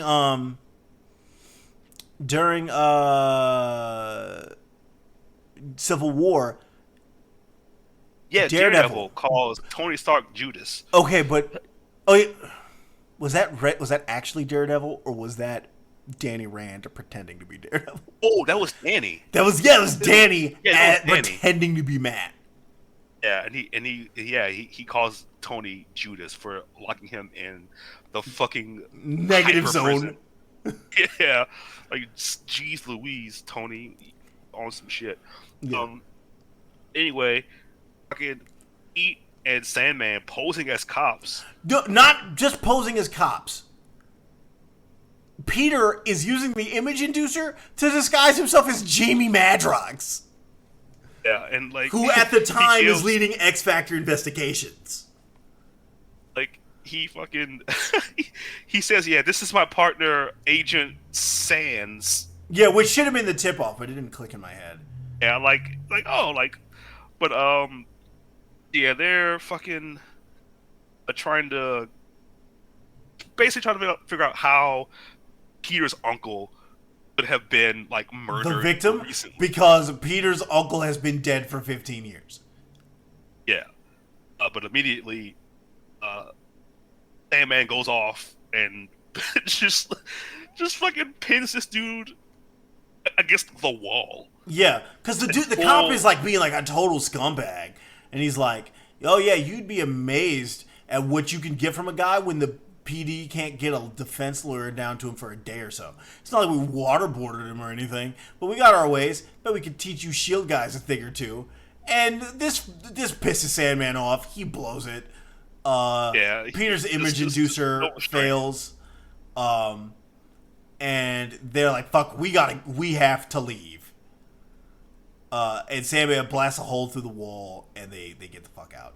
Also, Flint is trying to kill this cop, and Peter's like, Peter's like, hey, we gotta go, pal. Fucking stop it. If you kill this guy, you're on your own. Which is weird, considering that considering Peter has just almost committed murder 9 times. Peter broke into Rikers and paintbrushed fucking the Kingpin. Exactly. So it's just like, okay, like weird time for you to have morals, Pete. Yeah. But, they fucking escape. And also the cops are like, oh yeah, we're gonna execute your dad in a couple days. Yeah. Your dad's getting the chair. By the way, your dad's gonna get fucking roasted. And then we cut to Flash and Betty Brant. Betty Brant on a date. Just okay. Because they were together back in like the 70s or 80s or whenever the fuck. Yeah, they were definitely a thing. Yeah, And so Peter's like, or Flash is like, hey, let's get back together. Yeah. They're on a date. And Betty has this line, because they're joking around, and she says, Flash, it's okay, I'm just messing with you. Relax, it's just me, just Betty Brant. Happy to see someone she was lost to forever turn out to be. And he's like a complete doofus. She's like, yeah, but you're like charming. They talk about this new school nurse, Miss Arrow, who is like, Flash has asked her out a couple times, and she's like, just turned him down. Betty's like, I don't know. She kind of looked at me like I was a threat, and she's like, you never know. Some girls like to be pursued. It's just like dropping big hints. She's like, she is basically saying, I would like to fuck you. Can we please fuck me? Yeah, she's like, I'm trying to fucking break your peace. So let's make it happen, Captain. Pick up the hints. Yeah, she excuses herself to the bathroom. Yeah, but that whole little Miss Arrow thing comes up. Yeah, pretty soon. I mean, because like Peter and Marco have an argument about morals and about like Peter realizes like, hey, yeah, actually, my fucking Uncle Ben showed up again a few months ago and then vanished. And so they decide to go check Uncle Ben's grave. Also, if you read these next panels like out of order by accident, it seems like the person that Betty's on the phone with is like, like if you read this too fast, it almost reads like they're telling Betty, "Hey, put your pussy on the phone." Exactly. Because like the way that it's written, if you're looking weird, if you've been reading manga lately, or if you're reading like vertically or whatever. Yeah, it's like she's fucking sending nudes in this fucking restaurant. Yeah, she's like, no, you can't say hi. Like, then she gets attacked by spiders. But spiders come up through the toilet, like millions of spiders. A metric shitload of spiders just trying to eat Betty Brant. And then like this there are no shot of Arrow. Yeah, we get Miss Arrow. Also, there's just fucking cocaine in the bathroom. They frame her for it. They assume that she's just been doing lines and freaked out in the bathroom. Yeah, because she's like, there were so many fucking spiders in here. As she comes out, and the guy's like, the fucking manager's like, I don't see any spiders. However, I do see, and it's just it's like a hand mirror, a razor. It's like an orgy of evidence. It's a hand mirror, like a razor, a straw, and cocaine. Yes. And we get like this shot of Miss Arrow lurking in the bathroom, like a fucking weirdo. Also, looping back to Peter and Sandman talking. Just a funny bit that I noticed. Flint just makes fun of the fact that Peter is always sitting on walls. Yes, yeah. He's like, why are you always crouching? What's your fucking problem? Like, and he's like, I don't look as cool standing up. Yeah, he says, like, why are you always crouching on stuff? How come you don't stand up straight? But he's like, because I don't look cool standing up straight. Don't change the subject. Such a fucking this book is it's too goofy and too good of a straight up Spider-Man story to be attached to Back in Black. Back in Black, yes, he should be wearing the red suit here. Exactly. This is a prime like red and blue suit story. Yeah. And so his spider sense goes off. They find Dennis hanging out in his fucking van. Says with industry gothic on it. Yeah, like I know it smells crazy in this van. This van has to smell insane. It smells like death in there. Like it smells like rotten bananas, old pizza, and ditchweed. Exactly. Like, but he's just like chilling in Spider-Man 2211's helmet. Yeah, just hanging out. Chilling in his van. And then he's like, I got this from the Spider-Man from the year 2211 from a few months ago. And Sandman's like, hey, what are you smoking? What are you... Yeah. But naturally, because this is Spider-Man, Peter's like, oh yeah, I met that guy. Yeah, that makes sense, actually. And he's I know who that dude is. This old dude shot him And then Sandman's like, hey, did it look like this? And he's like, yeah, that's the guy. Because he shapeshifts into Uncle Ben. And Peter does not like that. Yeah, Peter's like, fuck, stop, cut that shit out. They go to, cut that weird shit out. We get a flashback of the school janitor murdering the principal. And just with a broken mop handle. Yeah. And then he licks the blood. Yeah, just like, what? Like, okay, Ames, like, what are you doing? He just like murders this dude off camera, licks some blood, and then just cut away to them in the sewer. No, they're still in the van. And yeah. And they're like, this is ridiculous. The bunch of us in a van. All we need is a talking Great Dane. And Pete says, yeah, well, I get to be Fred. The goth goes, I'm Shaggy. And which, yeah. Sandman goes, so does that make me one of the broads? Like, no way. And then Peter calls him Scrappy Doo. Yeah, and then he goes, I fucking hate you, man. I wish I didn't need your help to save my dad, because I want to fucking kill you so bad right now. It's like, that one panel makes me wish that we had, like, more Spider-Man. Yes, this should have just been this should have been a backdoor pilot for a fucking Spider-Man Sandman team-up book. Exactly. It's so like they have a really good dynamic. Like, you know how Batman recently they rehabbed Clayface? They should have done the same thing with the fucking Sandman here. Absolutely. Just turn him into like a pseudo good guy. Just like affiliation or alignment neutral. Yeah, exactly. But like, then they move up we come back to the jail. They move up the Sandman's dad's execution. They're like, they're gonna execute you at midnight. That dude's dying today. We got to get you out of here before your kid comes back.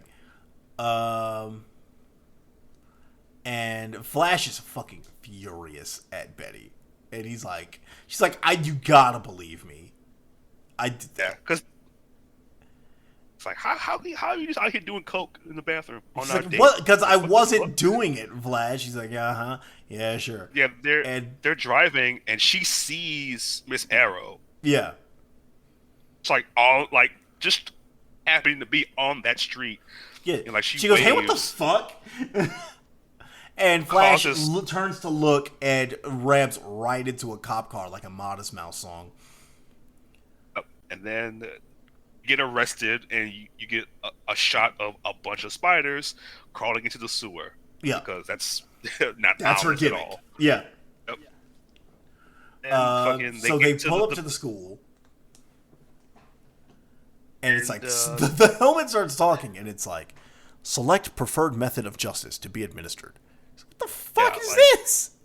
This had to have been like a precursor for like MCU suit AI. Like, yeah, like, I imagine it sounds the exact same. Honestly, a lot of like Peter's characterization, it would not surprise me, because a lot of Peter's characterization is stuff in the MCU is around, like his Civil War characterization. Yeah, absolutely. They make Dennis stay behind. Like, Dennis, you're a good dude, but we're not gonna take you in here to fucking track a murderer. What the fuck? So they get in there. Fucking the principal's walking around with a fucking rifle. Yeah, he has a fucking shotgun. just a fucking pump action. Just hanging out. He's been waiting like he's like a Fallout NPC. Yeah, he's just like open the door, you get fucking blasted on. The helmet tells him this is our target, and the Sandman's like, okay, cool, this is our guy, and gets shot, but it doesn't work because he's made of sand. There are more spiders, because of course there are. In the vent, like a random shot of those little black spiders that follow Miss Arrow around, or just like in this little panel. Yeah. And again, Spider-Man 2211 here. Well, first it's the Sandman punches the Sandman, and he's like, "You idiot!" Two of them. Yeah, we could have worked together. Now look what you've gone and done. And then he turns back into the Spider-Man from 2211, who then throws the helmet out of the window, and we get a shot of Dennis finding it. And And then he he turns shapeshifts back into the principal, and it starts to click. Peter says, "You're from the future, his future. The only way you could know that he was the other Spider-Man, that the other Spider-Man was from 2211. And since there's been a future Spider-Man and a future Hobgoblin," and he goes, "Why not a future chameleon?" He goes, "Why not indeed, Spider-Man?" Yeah, like fucking So apparently, this chameleon from 2211 escaped confinement. Yeah. And ended up forgotten in time or some shit. And then he shoots Ben Parker in an alley. Yep. Took his blood, turned into him, and left him there to die. And then Floyd Baker passes by, sees him, and then gets framed for the murder by total happenstance. And he says, "You don't disappoint, Spider-Man. Or shall I call you Ben Reilly? That was the most challenging thing. Not looking when you came looking for a job. Not laughing when you came looking for a job."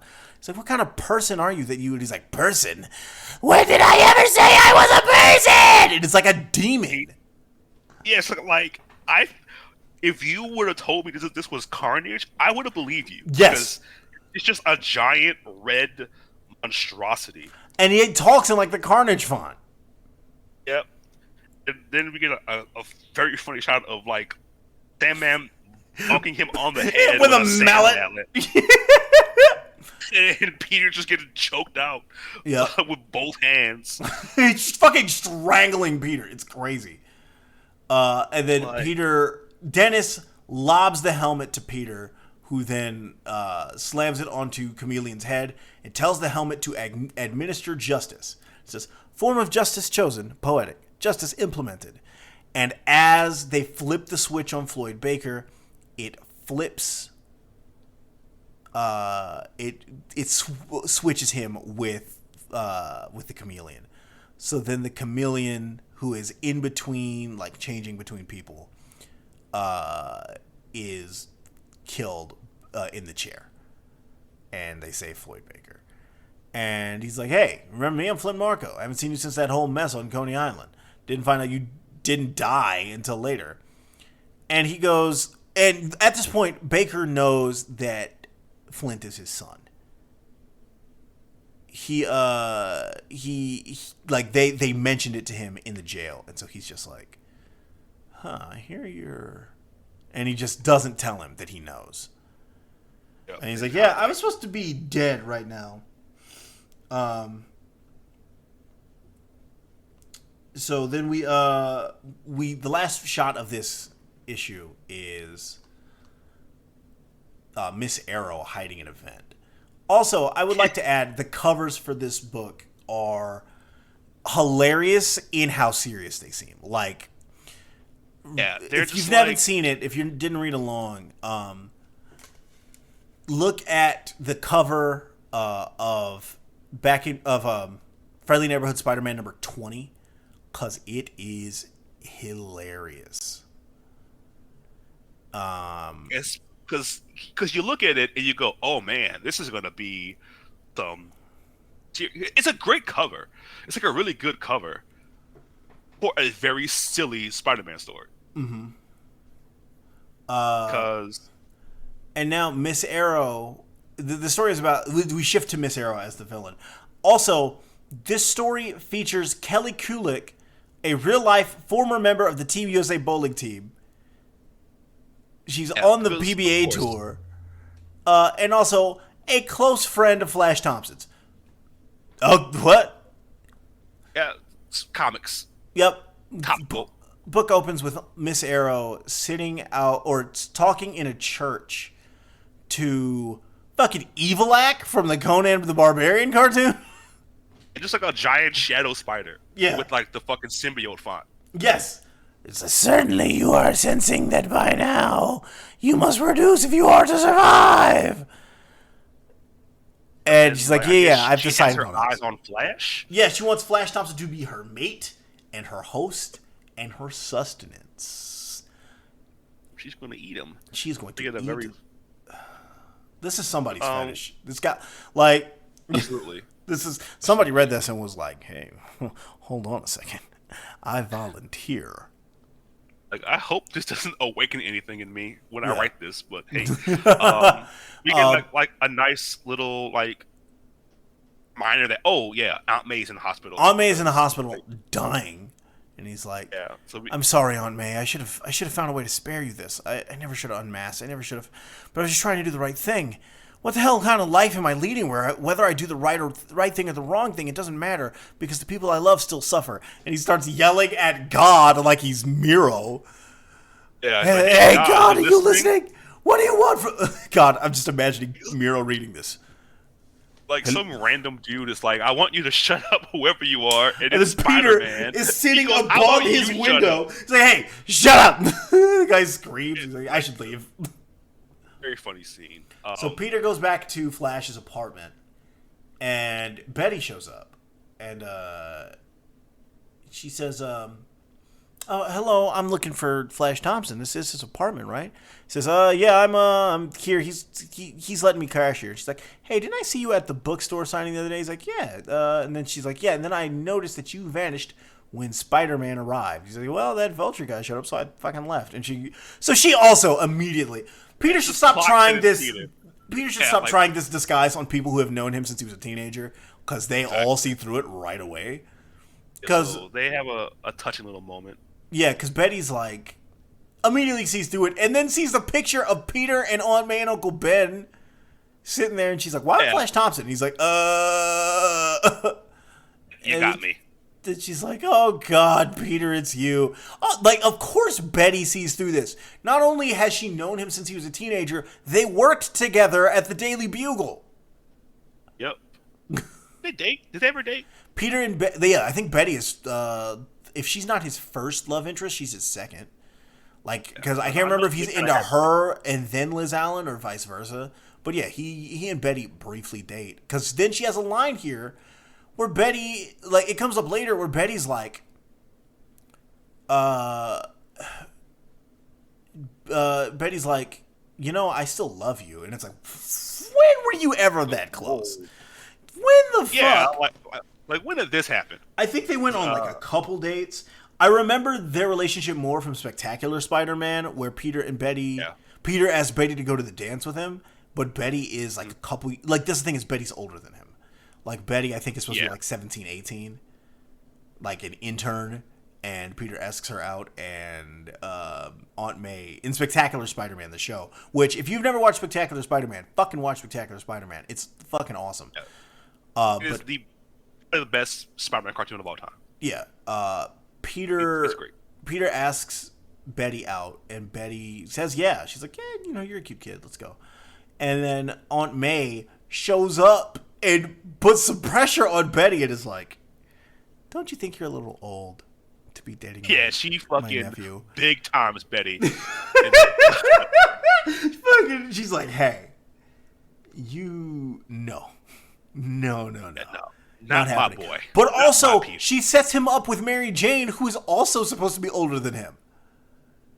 To be like May was moving wild in the street, but I think she was like, "Look, even I can admit that this girl is fine as hell." Well, yeah, I mean, I think part of it too is that Aunt May, she really wants her nephew to date her best friend's niece.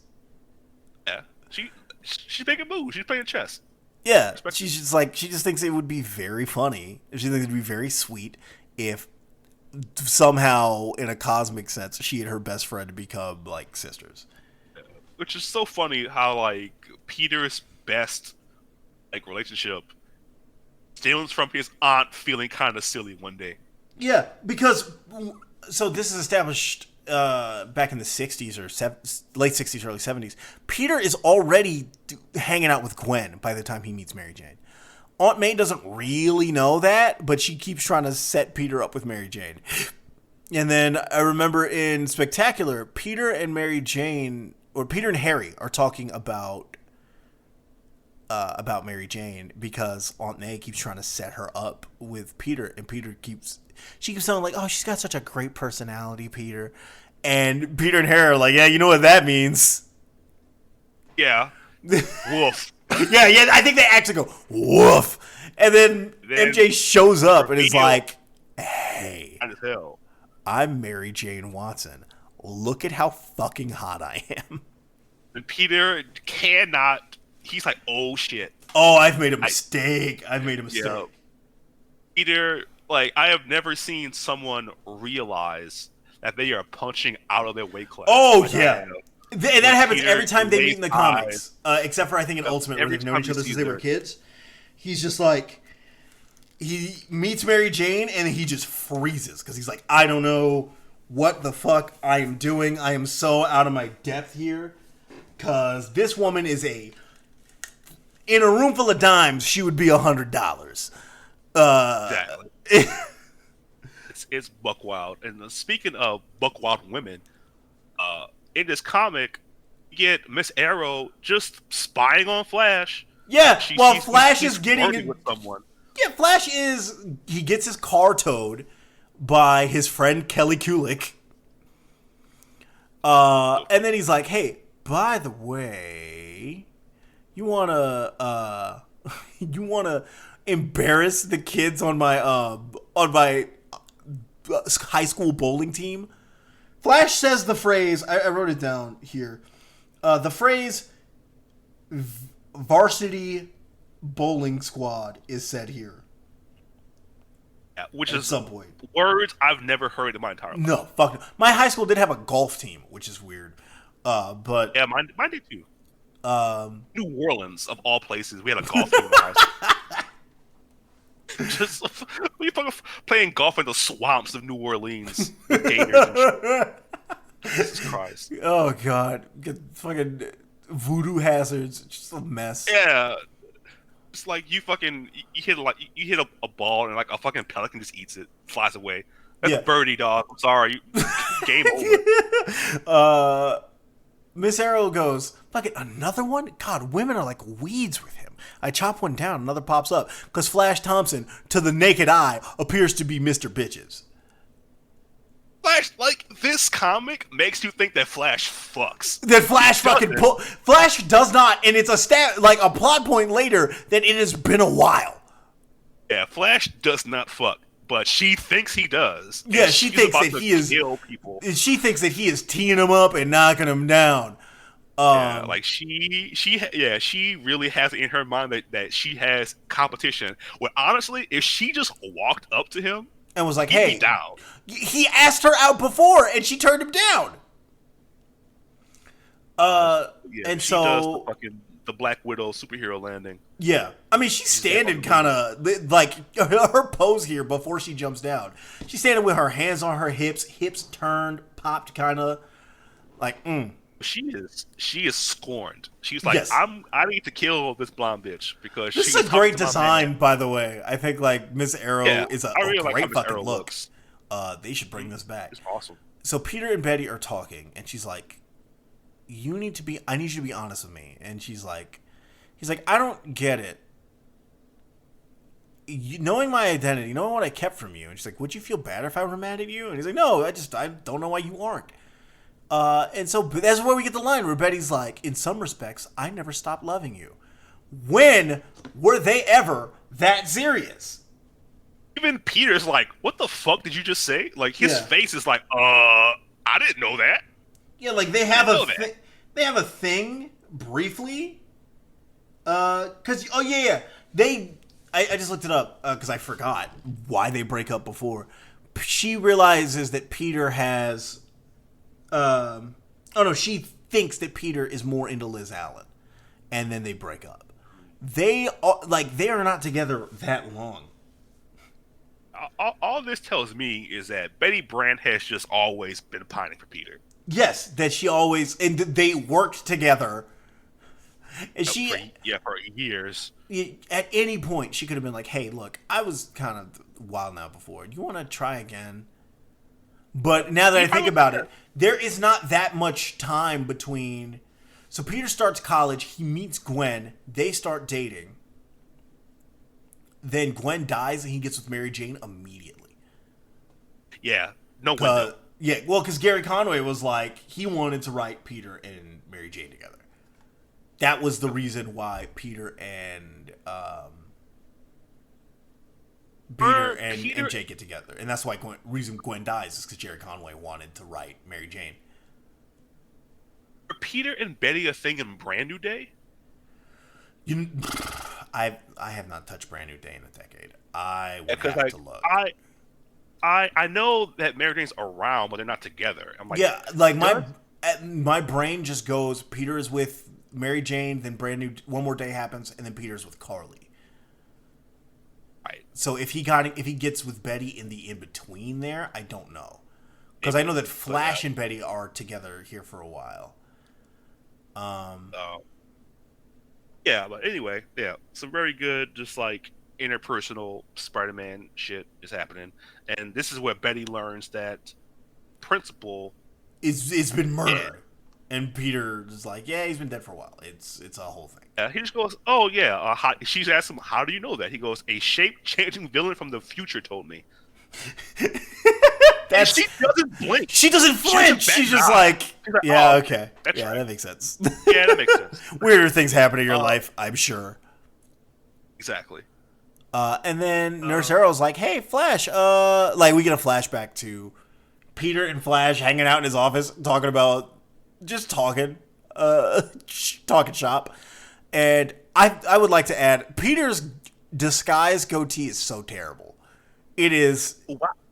I don't know why he picked. He looks like the prime suspect in a fucking serial killer documentary. He looks ridiculous. He's got a handlebar mustache and then a soul patch all the way down like Sting. A trident goatee. It defies description. It's so nasty. I don't know what they were thinking when that was the fit, but my God. Yeah. Just hell of a choice. Looks fucking ridiculous. Also, he decided, all right, Ben Reilly, we're going to use that name again because I'm blonde now. Because I guess at this point, Ben is dead. So he's just like, yeah, whatever. I'll just use my brother's name. Like, the flashback of when Flash met Miss Arrow. There's a bit of flirting, and like Peter is like instantly just like skeeved out by her. Like, yeah, he's like, now this bitch seems weird. Well, because his spider sense doesn't tip him off to her. He doesn't see her at all.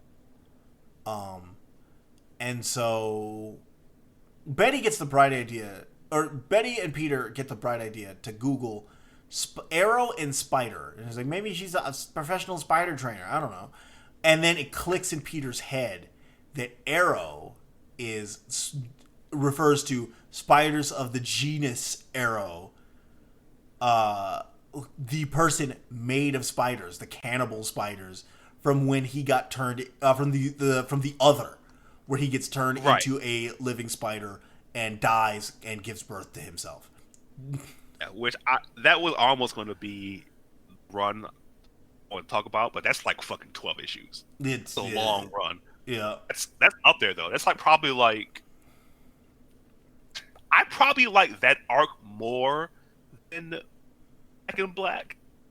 I like talking about it because it's very stupid. Yeah, it's like also prime comic book bullshit. Yes, like that is like a prime goofy Spider-Man story, but it's still pretty cool. Yeah. So back when he like Marcus just said, he remembers all that.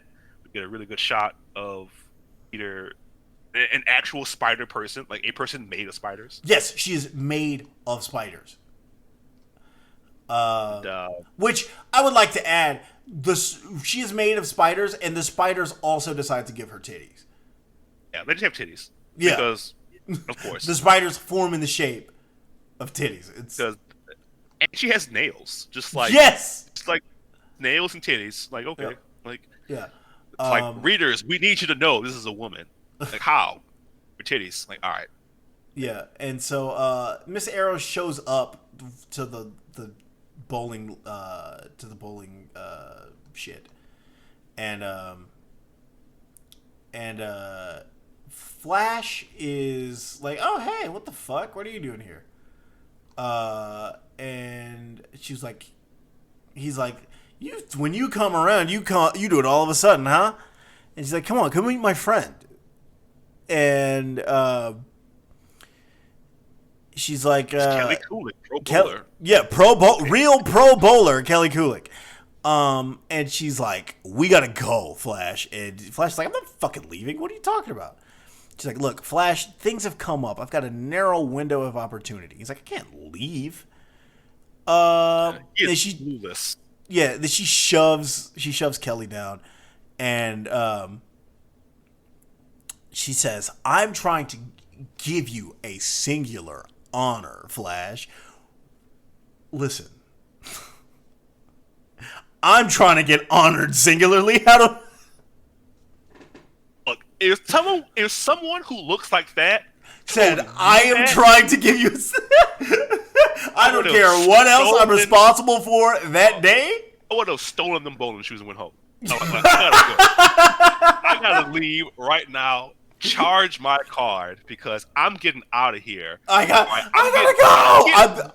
I'm running out of the building, yelling, "I gotta go!" Like Nitro's running into an overrun. Like I'm getting my balls touched now because I fuck what you got going on in this bowling alley. I gotta go. Honor that stake. I gotta get out of here. Listen, if she says I'm trying to give you a singular honor, that means she's trying to let you do the weird stuff. Yeah. You about to learn some shit. You about to learn some stuff about yourself. You didn't have kinks. You will later because I'm trying to give you a singular honor. No one says that if they are not about to tie you to a wall or something. She's like, I can do this great thing where I can put one of my legs behind my head, standing up. You're about to break that man in half. You know what? Like she's gonna peg him. She is strapping Flash up. He's gonna like it whether he wants to or not. He's gonna learn.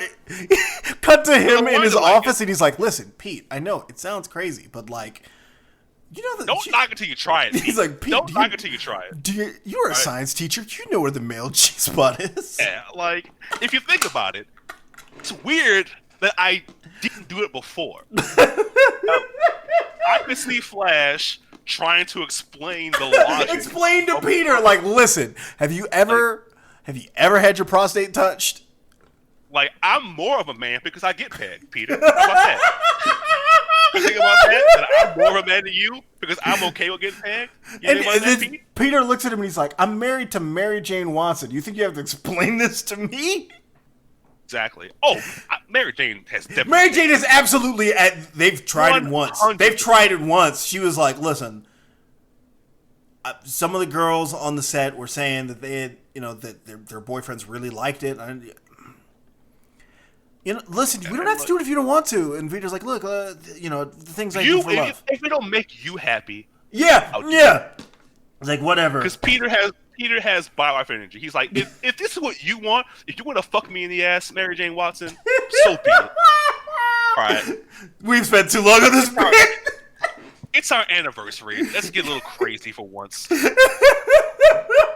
I mean, and look, Peter and Mary Jane were married for about 20 years, 20 real-world years. They get married in like 87, and then their marriage gets erased during One More Day, which is 2007. So yeah, they were married for like 20 years. Yep, I'll say at some point the conversation was had. At some point, somebody got fucked in the ass, and it wasn't Mary Jane. And it wasn't Mary Jane, yeah. It was not Mary Jane. Anyway, fucking Arrow is trying to get Flash out of this bowling alley so she can put a baby in him.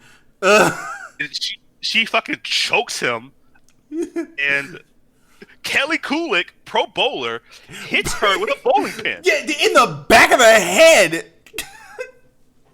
And she vomits spiders on her. We have got to get the fuck out of here. Just absolutely. And then Spider-Man swings in right on time. Yeah, to save Kelly Kulik from dying in a hail of fucking spiders. Peter bowls her down the lane. And admittedly, really cool shot of Arrow being like half covered in spiders with like half her clothes. Like really cool shot. Like I agree. Like this character concept should come back. I was like, they should bring this back. This is good. They should let Miles deal with this now. Yes, because this is fucking tight. She turns into spiders, goes underground, and tosses the tow truck into the sky with fucking with them in it while being made of spiders. So Peter swings in, saves Kelly, and is like, all right, I gotta go save Flash. And then Flash is already gone. Flash is gone. Spider napped. And so Peter is sitting there, and then the cops pull up, and they're like, "Freeze, don't move!" And he's like, "Fucking, dude, whatever, man." And then like webs up the gun on the phone still. Yeah, because the phone goes off, and because it's Betty calling Flash, and Betty says, "I had his cell phone number in my Rolodex here." Betty, it's 2007. How the fuck do you still have a Rolodex? Like, you have at least a Nokia with a contact list. Yes, like, why are you you're calling from your cell phone. Yeah, how do you just like not have any numbers in it? Like, including the guy you were just dating. This is like the only thing that really dates this book is like the cell phones. Yeah. It's like everyone just has like flip phones. I mean, they're coming back. And it's like, he's like, "Hey, so, I think I know where she is." And he's like, "By the way, she is made out of spiders." This cop tries to pop the trunk on Peter. Yeah, like he has an armory. He's got in his trunk. He's got several gas grenades. He's the back of this dude's car looks like the merchant's shop from Resident Evil 4. Yeah, like this dude supplies the Punisher with weapons. Like, his trunk is loaded. It's fucking nuts. And then Peter gives him this speech about giving up. He's like, "Do you know how fucking easy it'd be for me to give up?"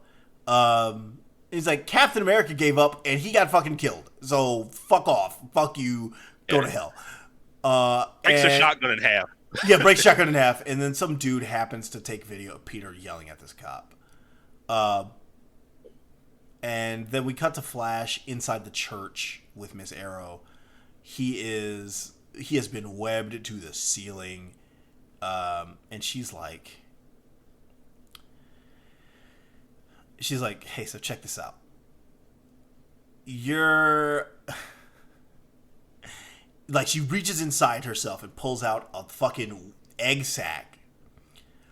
Points at Flash and goes, "There's your daddy. Say hello." And he's like, "What the fuck is this? Daddy, we haven't." And she's like, "Yes, Flash, I know we haven't. Particularly, you haven't. With anyone. For quite some time. God, man, get some pussy sometime." You are tied to the ceiling of a church and a spider woman, a literal spider woman, telling you that you get no pussy. worst possible day you could ever have. And this dude loses his legs in a couple of years. Yes, this is worse than that. Thing to happen to him. Like, this is the worst thing to happen to Flash. But yeah, like she fucking gets up close to him, shows him egg sack. She's like, "Yeah, I'm shoving this down your throat." Yeah, he's like, "When I free you from this cocoon, you and I will finally become one." Okay, so the exact thing is, I've got it written down here. He has a buildup of that. My note is, Arrow is targeting Flash because he has a, quote, buildup of tantric energy. Read as, he hasn't fucked in a while. Yeah. He is big horny, and she needs that. She's like, yeah, this works for me, actually. Again, this all just feels like edging. This all just feels like someone describing edging. She's like, you have so much tantric energy. And the whole time, Flash is just like, this bitch tells me I don't fuck. Like, what the fuck? Why did you? She's like, you'll release your tantric energy into me. I will siphon it back into you. Which that sounds like snowballing. Yeah. Like whoever wrote this book, Peter was going David. through some shit. Peter David. That's some weird That shit going man on in his has a life. FetLife account. Like that man is into some shit. Like goddamn. She's like, Like he stuck all of this into this book without anyone going, "Hey man, you all right? you Got some shit you want to talk about? You Like, need everything good at home, dog? Because We're this in is Vegas weird for a shit." few days, Pete. Yeah, but she's like, you release your tantric energy into me. I will siphon it back into you, and by this time tomorrow, my children will hatch, fully formed. He's like, what about me? She's like, they'll eat you on the way out, but your spirit will live on in them. And Flash has a great line here. He says, can't my spirit keep living on in me instead? just what an idiot. It's like, look, like I know I'm supposed to die here, but what if I did? Counterpoint, what if I don't? Please?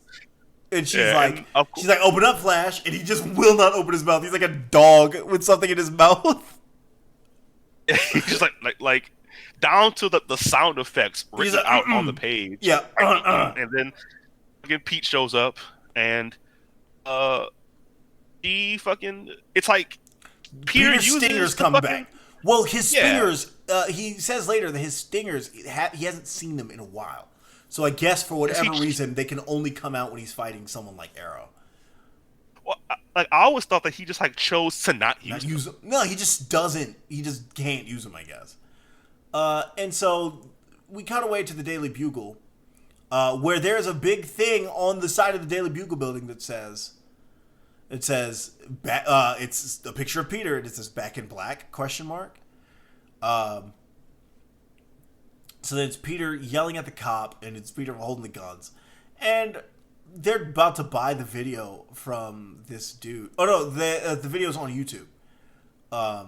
And they're like, he's like, oh yeah, that damn Spider-Man. I finally got him, being a menace. Also, my J. Jonah Jameson is just Vince McMahon. No, I'm sorry, Robbie. Did I miss a memo about no longer being the publisher? And what's the word, boss? And he's like, Jonah, why do we don't have to fucking do this to this guy, man. We really don't have to do this. And he's like, Yeah. He's unmasked, on the run, his aunt is hospitalized, and Captain America is fucking dead. He's like, how did he get involved in this? I had nothing to do with it. He's like, yes, you did. You and every blowhard who couldn't see this brave men and women for the selfless heroes they are. Like, Robbie just fucking tears him a new ass. He fucking he's like, you spent years stoking public sentiment against them, Jonah. Years. It might as well have been your finger on the trigger. It is my fault too, because I wasn't able to stop you. Like, he's like, him up. He hosed us for years. What are you fucking stupid? What are you, blind? How could you have not known? How many coincidences were needed for Peter and Spider-Man to have been two different people? And he's like, the simplest explanation was that Peter was Spider-Man. You knew it. You knew it deep down, and I know I did, but you loved the money that you got from it. And then Jonah fires him.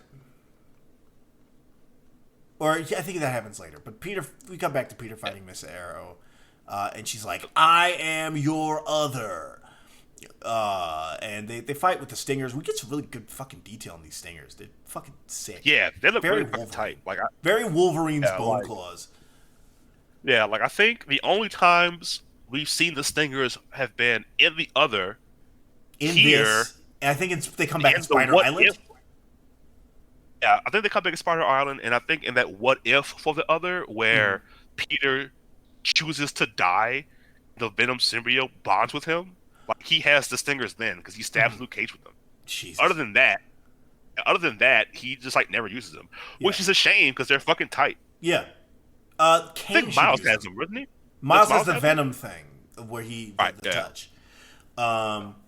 And so Honestly, give another him to Spider-Person Kane. has. Give him to Ben. Somebody. I think Kane does have them. Kane does have them. Yeah. I think he uses them too. Let's say actually, if you're gonna give him to somebody fucking random, give him to Anya. Why not? Fuck it. But yeah, I think Kane does have them, and he does use them because he's a fucking psychopath. Yeah, because Kane's out of his fucking mind. Yeah. So this issue ends with two things happening, which are It seems like Miss Arrow has gotten the drop on Peter, and she's shoving the egg sack down his throat. And Jonah fires Robbie here. And then we open the next issue with Robbie.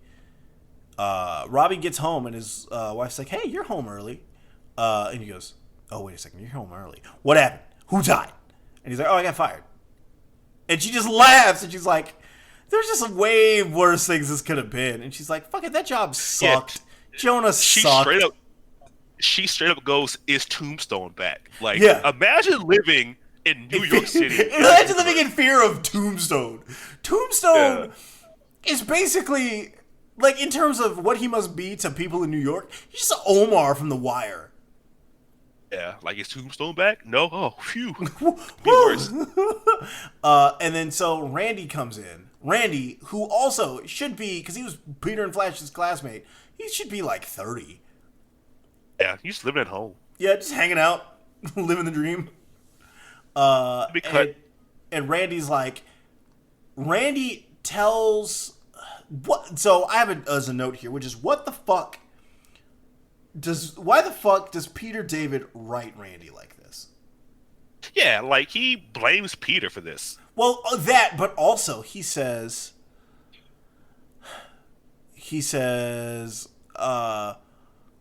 this isn't a joke, Mom. Dad, are you going to take this? You could say it was racial. Yeah, just like, and isn't joking. He means that sincerely. And he's like dead serious. Like, you could go to the papers and say that J. Jonah Jameson is a racist. It's like, what? Yeah, like, the fuck? A very weird, serious appeal that don't really mean much of anything. Like, also, yeah, because the way he writes, he's like, it's unfair that Peter Parker should cost you your job. He's like, if he had never unmasked, none of this would have happened. Randy is supposed to be Peter's best friend. Yeah, like, they're like tight. So they're extremely close. They've been roommates by this point. Yeah, like, this is just like wildly uncharacteristic of Randy. Yeah. And then later when they're talking, when Jonah comes over, because Randy, Robbie, and I missed her name, but Mrs. Robertson makes they all make the same joke. And he's like, what the fuck is with you people and this one joke? And Randy literally goes, what do you mean, you people? Yeah, it's who wild. Is this guy, man? I don't know what could have been happening around this time to make them write Robbie this way. Because Jesus Christ, Jonah makes a fucking Jesse Jackson joke at him. Oh God. He's like, he calls him, he makes an Al Sharpton joke. He's like, thank you, Reverend. What? Jeez. Miss Arrow is trying smash cut. Yeah, Arrow trying to shove this thing down Peter's throat, because she's got him with one of her stingers. And she's like, he's like paralyzed. And so Flash, as a sacrifice play, it is like, all right, you want to shove that thing down my throat? Fine, do it. And she's like, no, that's very heroic of you, Flash, but events have passed you by, dear heart. And then she goes to shove it down Peter's throat, because she's like, it won't make as many as Flash. Yeah, this is one of my favorite jokes in this thing. She's like, it won't make as many as Flash would make, because you don't have as much tantric energy. Which is to say, Peter and Mary Jane fuck a lot. They have been fucking. Yeah, they haven't fucked lately because, his aunt was shot. They be fucking. But Peter and Mary Jane get down crazy. He be making sex swings with his webs. He be eyeing her up. He's probably sticking to the ceiling and just doing it absolutely. Because remember when I know that Silk's original presentation is like wildly problematic because she's like just like an over-sexualized. She's an Asian woman who's over-sexualized. But the panel of her and Peter on the ceiling is really funny. Like, yeah, hilarious. It's like, I love how, like, for a while that whole thing was, we can't be around each other because we want to fuck too much. It makes us too horny. Yeah. But anyway, speaking of like people blowing shit up. Action Betty, Yeah. shows up with a shotgun. Yeah. My note here is, why is Betty Moira McTaggart? Yeah, like she is just ready for, like, she fucking shoots the egg sac, shoots Arrow in the chest, And then shoots her in the head, shoots both her arms off, and then shoots her legs off. Just annihilates her. And they are... Peter's like, how the fuck did you hurt her with that? With this seemingly normal shotgun. And Betty's like, oh yeah, these are silver bullets with crosses in them. She grabbed them from her house. Yes, she just has these at home. Betty Brant just has a shotgun and silver slugs. Just in case. Just ready to go. Just in case. Yeah, you never know when you might need to blast a spider lady in New York City. Yeah, like that. and so she goes to get away. Miss Arrow tries to leave, and she's like, I'll be waiting. As soon as you close your eyes, you'll have spiders on your eyelids, up your nose, down your throat. When you try to scream, you'll just vomit up spiders. And Flash is like, I'm gonna throw up. And Peter goes after her, because he's like, I don't want her to come after you guys, so I've got to take her out. He's like, Betty's like, take the gun. This is the start of people constantly trying to give Peter Parker guns, because we talked about it before we started. So in the aftermath of One More Day, Peter is on the Avengers team, and it's like him. That Avengers team is crazy. It's him, Luke Cage, Iron Fist, Jessica Jones, Hawkeye as Ronin, Wolverine, and Bucky Barnes as Captain America. They're like full or like Secret Avengers at this point. I think that's still in New Avengers. Okay, gotcha. And Bucky is constantly trying to give Peter a pistol. Just like he has like extra 9mm on him at all times. He's like got a Ruger, and he's like, "You want this?" And he's like, "Fucking no, man! Stop doing this." I want a gun, dog. Why do you keep trying to give this to me? And he's like, "I think you might need it." And Bucky looks at him like he's crazy for not wanting the gun. Yeah, like I think it's weird that you don't use a gun. Yeah, don't look at me like I'm weird. You live in New York City without a gun. What's wrong with you? What's your problem, man? So Peter goes after Miss Arrow, who has made a web parachute and is flying through New York on it. Peter grabs hold of her, and he uses his stinger to drop her into the aviary at the New York Zoo. Like fucking Izuna drop. Yes, just out of the sky. And then she is attacked and eaten alive by birds. Birds! They fucking absolutely. And Peter looks like a psychopath in these scenes. My note is, why is he hentai Woody? Yeah, he's just like reveling in this. He says the person. Aviary, and he's like smirking like a fucking. He looks like a serial killer. Yeah, he looks unhinged. Like he looks more unhinged here than he does in the first part of this trade when he's beating the shit out of all those guys. Yep. And so yeah, like a panel of her getting dive bombed by birds and screaming, "Get away! Get away!" And Peter's just standing there and like, ah! It's so crazy. And like, Peter has a truly terrible line here. He has a truly awful line here. He says, "Don't worry, Arrow. If the police come around investigating the disappearance of Nurse Arrow, I'll tell them it was foul play." And then the next page is Flash going, "You should be ashamed of yourself." Yeah. He's like, "You should be in prison. How dare you? Go to jail." He's like, "I'm about to call Iron Man right now." It's a goddamn loot. And like, and it's weird because Next one is just about Jameson. Like the next issue. Yeah, the next issue is about Jameson and Robbie. Like, so like Peter is like, hey, I'm gonna go, cause Betty has a bunch of voicemails, and Flash is like, look, I feel so lousy about how I treated her. I want to make her up to her.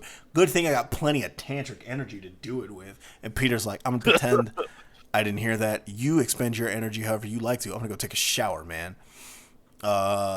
Peter's just like, yeah, fuck her on the couch, whatever. I won't be alive to the world for the next 30 minutes, so do as you want. And Peter learns about Robbie.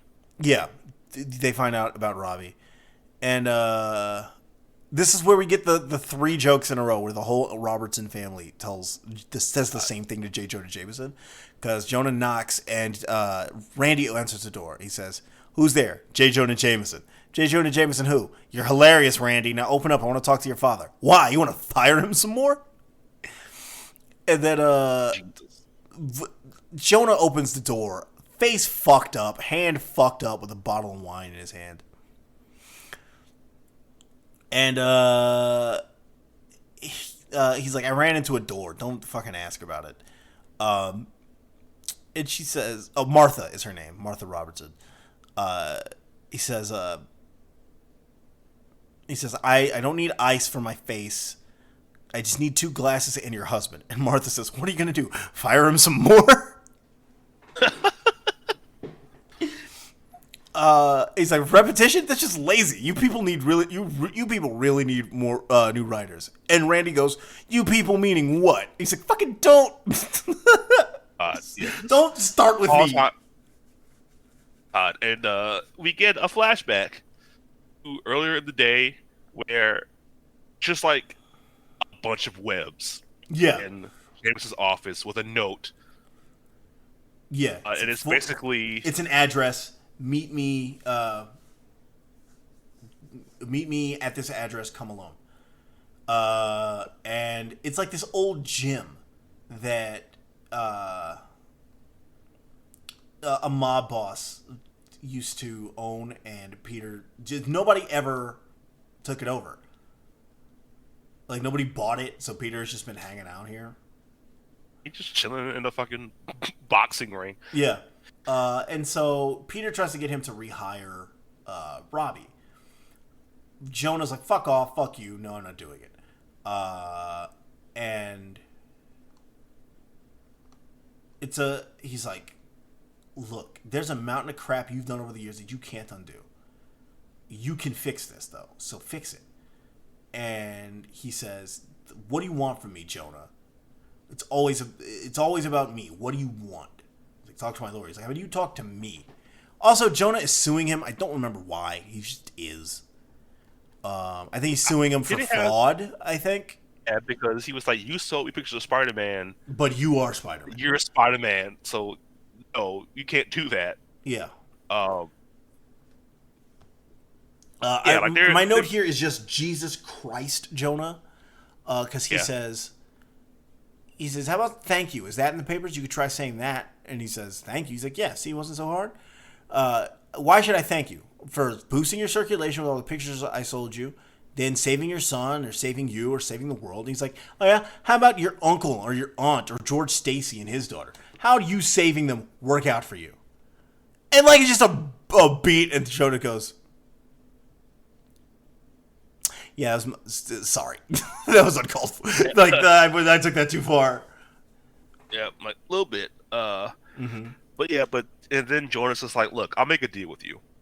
I'll either rehire Robbie or I'll drop the lawsuit. And Peter says, drop the lawsuit.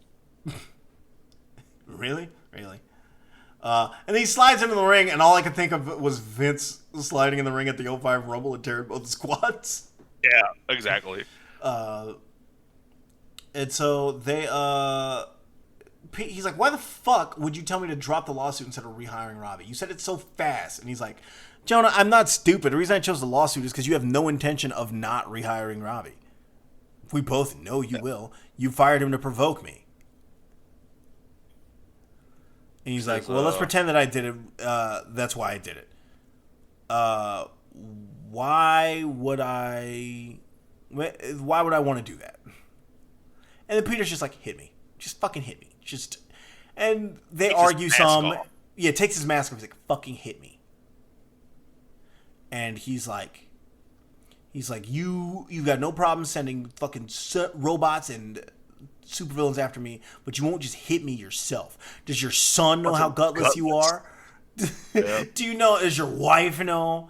Fucking, I'll let everybody know that you're I think he starts to call him limp-dicked. Yeah, he goes like, you're a gutless, cravis, spineless limp, and then Jonah starts hitting him. Gets rocked by Jonah. And then he's like, just keep doing it.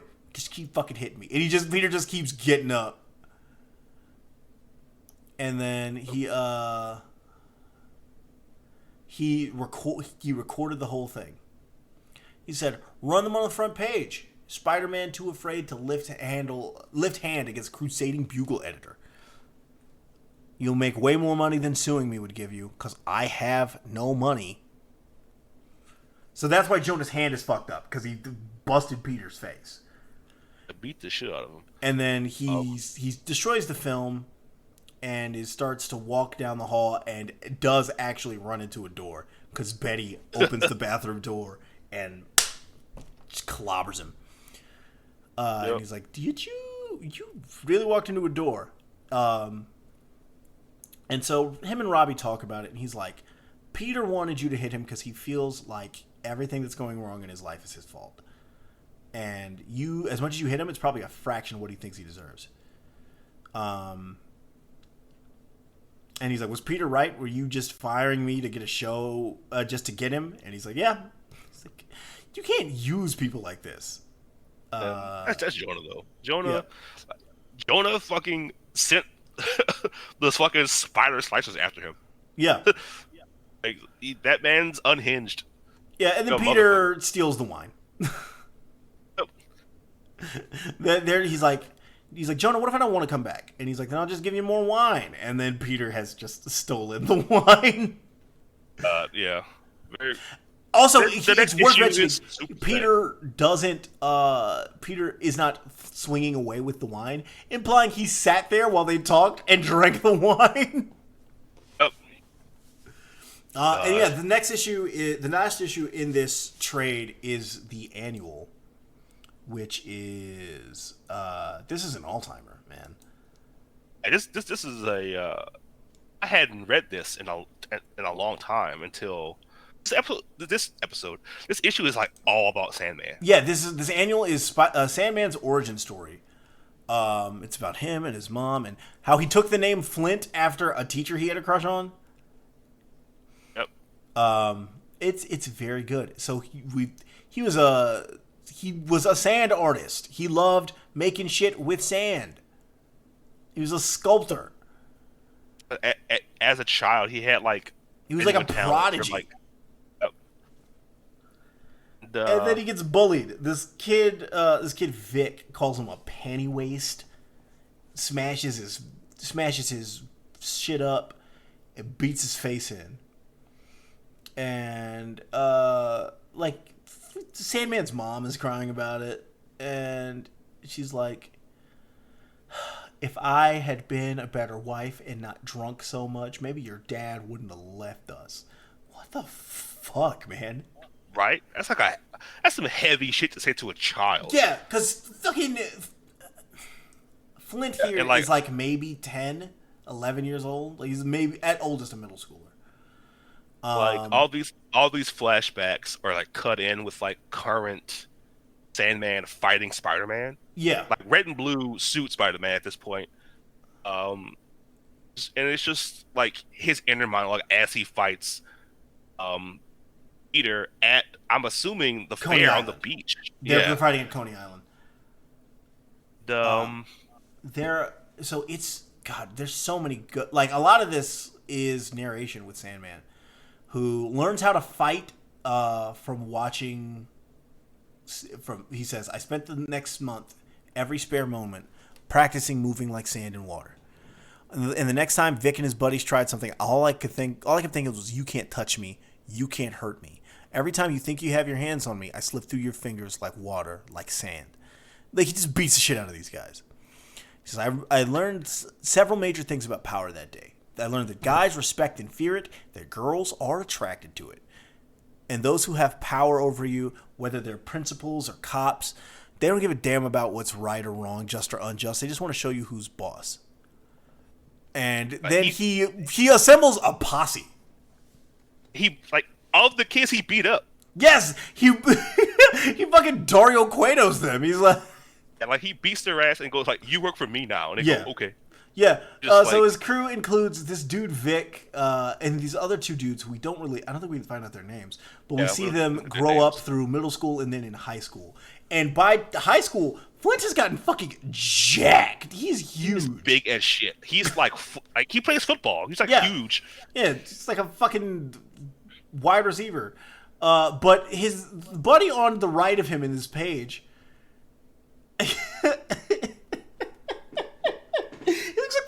Rubber Band Man from Static, but okay, white. I'm glad you said that, because absolutely. This dude is wearing a yellow shirt, like a yellow button down, wide open, slacks, a blue do-rag, and a blue do-rag. The white man is wearing white man. It is a sight to behold. Let me tell you, he looks fucking ridiculous. He looks incredible. Like, you got that dude. Looks like Sugar Ray. Like, he looks like Sugar Ray. My lady. Come, my lady. Exactly. Human butterfly, sugar, like, baby. It's crazy. Like, there's like one black dude who looks like Huel from Breaking Bad, just walking behind him. He looks like fucking King Mabel. God. It's like Viscera. Like, this flashback shows that, like, Flint is like a star athlete in high school. Yeah, he was a fucking stud. And was like dating one of the cheerleaders. So they were hooking up at this sleazy motel. And Vic comes in, he's like, hey man, oh shit, oh Flint, you gotta help me, man. Oh shit, can I come in here? He's like, no, fucking Marcy is naked. No, you cannot come inside. Give me a minute. He's like, I got some gambling debts. They're gonna kill me if I don't pay up, man. This is the mob, man. He's like, why the fuck are you gambling with the mob? What are you doing? And he's like, that's where the money is, man. I owe them so much money. I need you to Flint, I need you to throw the next couple of games, man. We're favored heavily to win. If we lose, the guys I owe money to can clean up. He's like, mob guys bet on high school games? He said, they'll bet on how fast paint dries, man. This backstory for Sandman being established, which, by the way, it's never talked about. The Sandman also has fucking Norman Osborn waves. Yeah, he is wavy as hell. So Flint takes a dive for him to save his friend. This is an element of this character that is never explored. Flint Marko is the kind of guy who would throw away his future to save his friend's life. And the monologue, he goes, like, from that point on, I was pretty much screwed, because, like, they show, like, after that, he was just a criminal. Yeah. Yeah, so they can get the money together to pay off Vic's debts. And then he gets fucking arrested for aggravated assault, 3 counts of theft. And then, because he doesn't snitch on Vic, they send him to Rikers. And then he meets his dad in Rikers playing basketball. And then befriends his dad. That's when he starts going by Flint Marko. Yeah, that moment he stops being Flint Baker and becomes Flint Marko. Because his name is originally William Baker, but then everybody calls him Flint because he takes the name of that teacher he had a crush on, which is nuts. Which is nuts as a thing to do. Yeah, and like, he wasn't even a legal adult. Just going like, yeah, my name is Flint. Yeah. Like, no one checked him on it. Like, all right, William. Like, no, it's Flint. Like, okay, my bad. Damn. Yeah. Yeah, but he does his time in prison. Like, he kind of has some kind of a friendship with his dad. And Yeah, he becomes like his dad's fucking sidekick. They start fucking playing checkers together in jail. Then his dad gets out. Yeah, and he's like, "Fuck, I want to be with my dad," and so he runs away from jail. Ends up in Georgia. The accident happens and gives him his powers. He gets back to New York to tell Marcy. Marcy is now fucking Vic. And Which he goes off. This is. It just clicked in my head. This is so close to the fucking plot of Yakuza 1. Kiryu goes to jail. For those of you who never played Yakuza, this is not a spoiler because it's the first thing that happens in the first Yakuza game. Kiryu goes to jail for Nishiki. Then he gets out of jail. Nishiki has taken over everything and is also like moved in on the girl that they were both in love with. And it's like, you fucking dick. I went to jail for you, and this is how you treat me? I did a dime for you. Nishiki, God, now I'm thinking about Yakuza. So Sandman almost kills them, and is like, then decides not to. And then he busts his dad out of jail, and this is that thing he was talking about earlier, where it's like, I thought you died on Coney Island. So Spider-Man tries to take Flint back to jail, and then they're fighting, and the fucking roller coaster at Coney Island goes off the track, and it looks like it hits Floyd. Sandman freaks out, uses all the sand on the beach to become a fucking kaiju, and is going to throw the Ferris wheel at Spider-Man. Also, it starts raining. This is in a thunderstorm. Lightning hits the Ferris wheel and blows him up because sand is a conductor. And he another good, really great monologue here. He's like, my whole life came down to that moment. A life of just trying to make a difference, to help people, to get respect, and none of it seemed to matter. And I screamed, why? Why me? Why can't anything I do matter? And I got my answer from on high. Because somebody up there hates you. And then it's revealed that Peter threw out a web cushion that saved Floyd. And Floyd's just like, nope, I had no fucking clue who that guy was. That was crazy. He was a bum. Yep. And then the last shot we get is Sandman turning himself into a statue, or into a giant sandcastle on the beach, and a kid gets spooked and runs away. Then we get... But oh, go ahead.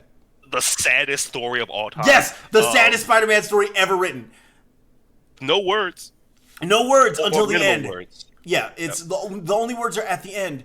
There's this little girl named Leah. This little homeless girl named Leah who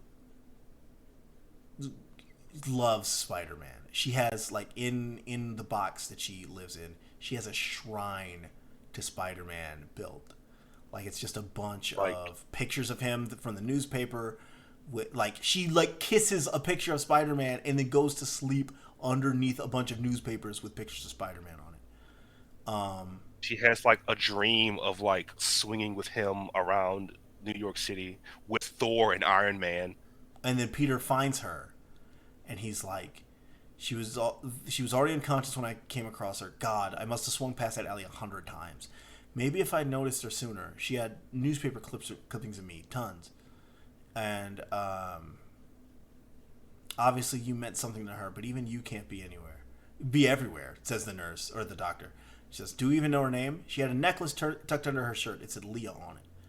And Peter says, if you can hear me, Leah, sweet dreams, and kisses her on the cheek. And then we see in her dream where she is swinging around on his back as they fly off into the sun. And that's how this ends. Yeah, that's like the last thing in this little trade paperback.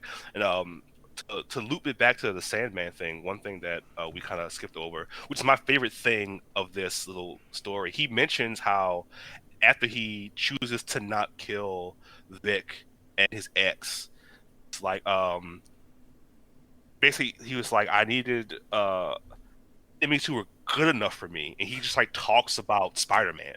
Yeah. He's like, He talks about how like he's like, I needed enemies that were big enough for me, and I found one. Like, which adds a pretty decent element to their rivalry because like Flint doesn't hate Spider-Man; they just like fight a lot. Yeah. Like they just like run into each other, but Flint's Yeah, like, they just are kind whatever. of diametrically opposed. Yep. Like he really is his Clayface. Yes. And like they Into a did with T. Clayface, they could absolutely just have Sandman flip. Yep. Which they should because Sandman fucking rules. But yeah, that is Back all in of Black. That is the all Back of- in Black trade. This leads directly into One More Day, which leads into Brand New Day, which controversial to say the least. yeah, I don't know anyone who wouldn't say that One More Day / Brand New Day is a pretty grim time to be a fan of Spider-Man. And like the worst part is they're written great because again Straczynski Yeah. is fucking incredible. But There's like it's a story that he didn't good want to shit in write. there. It's a Yeah. story that Joe Quesada made him write. Yeah. But we did get that really good little arc where fucking Hammerhead is terrifying. Yeah. Well, like the thing He's, is like, about any beating Spider-Man the villain bricks. is if you think about them long enough, it's like, oh no, that dude is scary as shit. Actually, like, Yeah, but that dude is fucked up. Like, Sandman is terrifying. There's that one comic. It's like a what if story where Sandman just puts the entirety of himself inside Peter's mouth and kills him from the inside. God. It's so Yeah. fucking scary. It's so Absolutely. like it freaks me out. Yeah, but yeah, Back in Black was pretty much the end of Spider-Man continuity as we know it. Yes, because everything was reset it all here. got fucked up after that. Yeah, like Yeah. everything. Because they goes did back to this, square and then one. they did the thing where Doctor Strange did the spell so that nobody knew that he was Peter, which led to, and me and Monet talked about this on Player Advantage recently. There's that recent story where Felicia is like, "Hey, Spider, I used to know who you are, but I don't anymore." And I don't mean like in a metaphorical sense. Like I mean like I remember you. I remember that we were close, but I can't picture your face. I don't even know your real name because Peter forgot that he didn't that now that things are altered, he never told Felicia who he is. There's like some nuggets of like really good shit.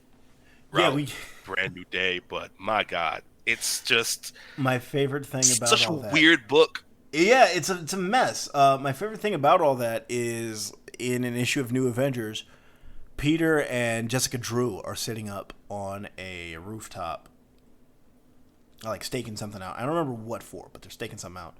And Jessica, or Peter says to her, "Is this a date?" And she goes, "Fucking what? Aren't you married?" He says, "No." "Weren't you?" "No." Because for some reason, she can kind of remember it.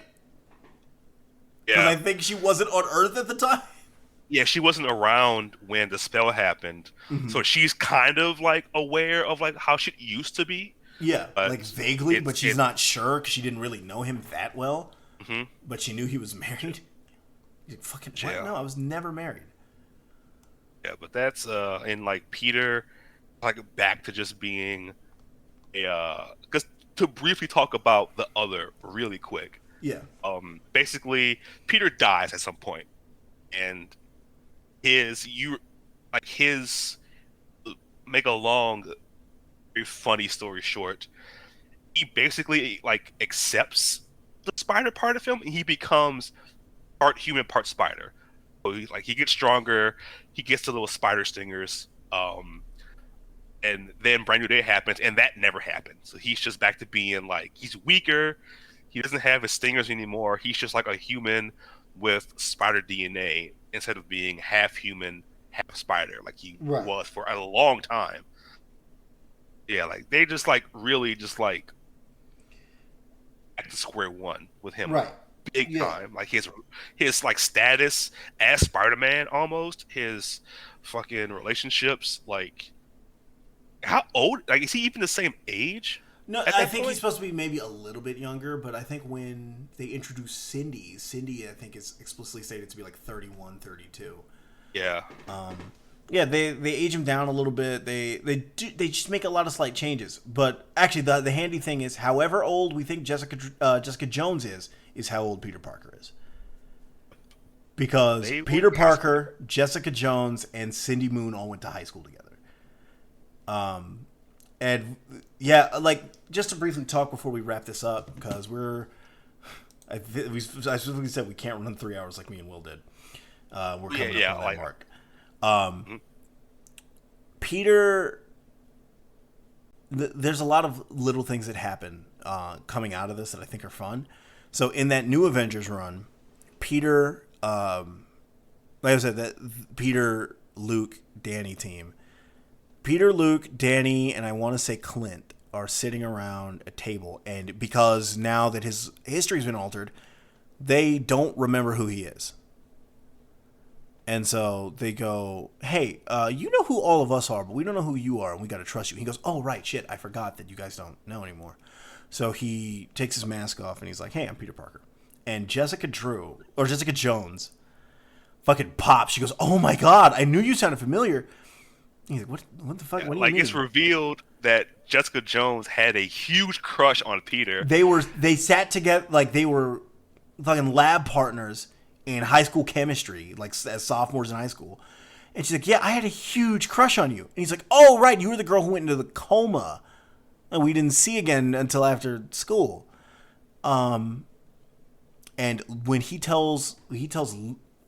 she says, I had a huge crush on you, Luke Cage turns all the way around, the far way around. Instead of turning his head like right to her, he like turns counterclockwise to look at her and goes, you what? Yeah, he cannot believe it. He kind of side eyes Peter like, what the fuck do you want from me? It was 15 years ago. Luke is like ready to like beat his ass. It's like what do you? She doesn't have a crush on me now. Relax.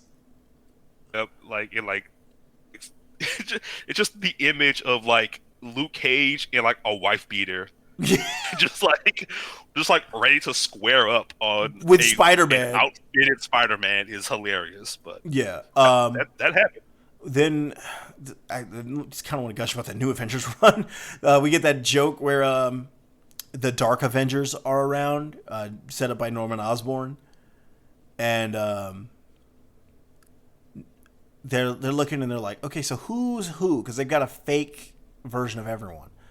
And so, like, the Spider-Man is Venom in disguise. And I don't remember who's supposed to be Miss Marvel, but they get to Wolverine, and it's Daken. It's Akihiro, and he goes... Peter looks at Logan and he goes, who's the you they got? And he's like, oh, it's my kid. And, like, they all stop. And, like, it's a couple beats of silence, and then Peter goes, You've had sex? Yeah.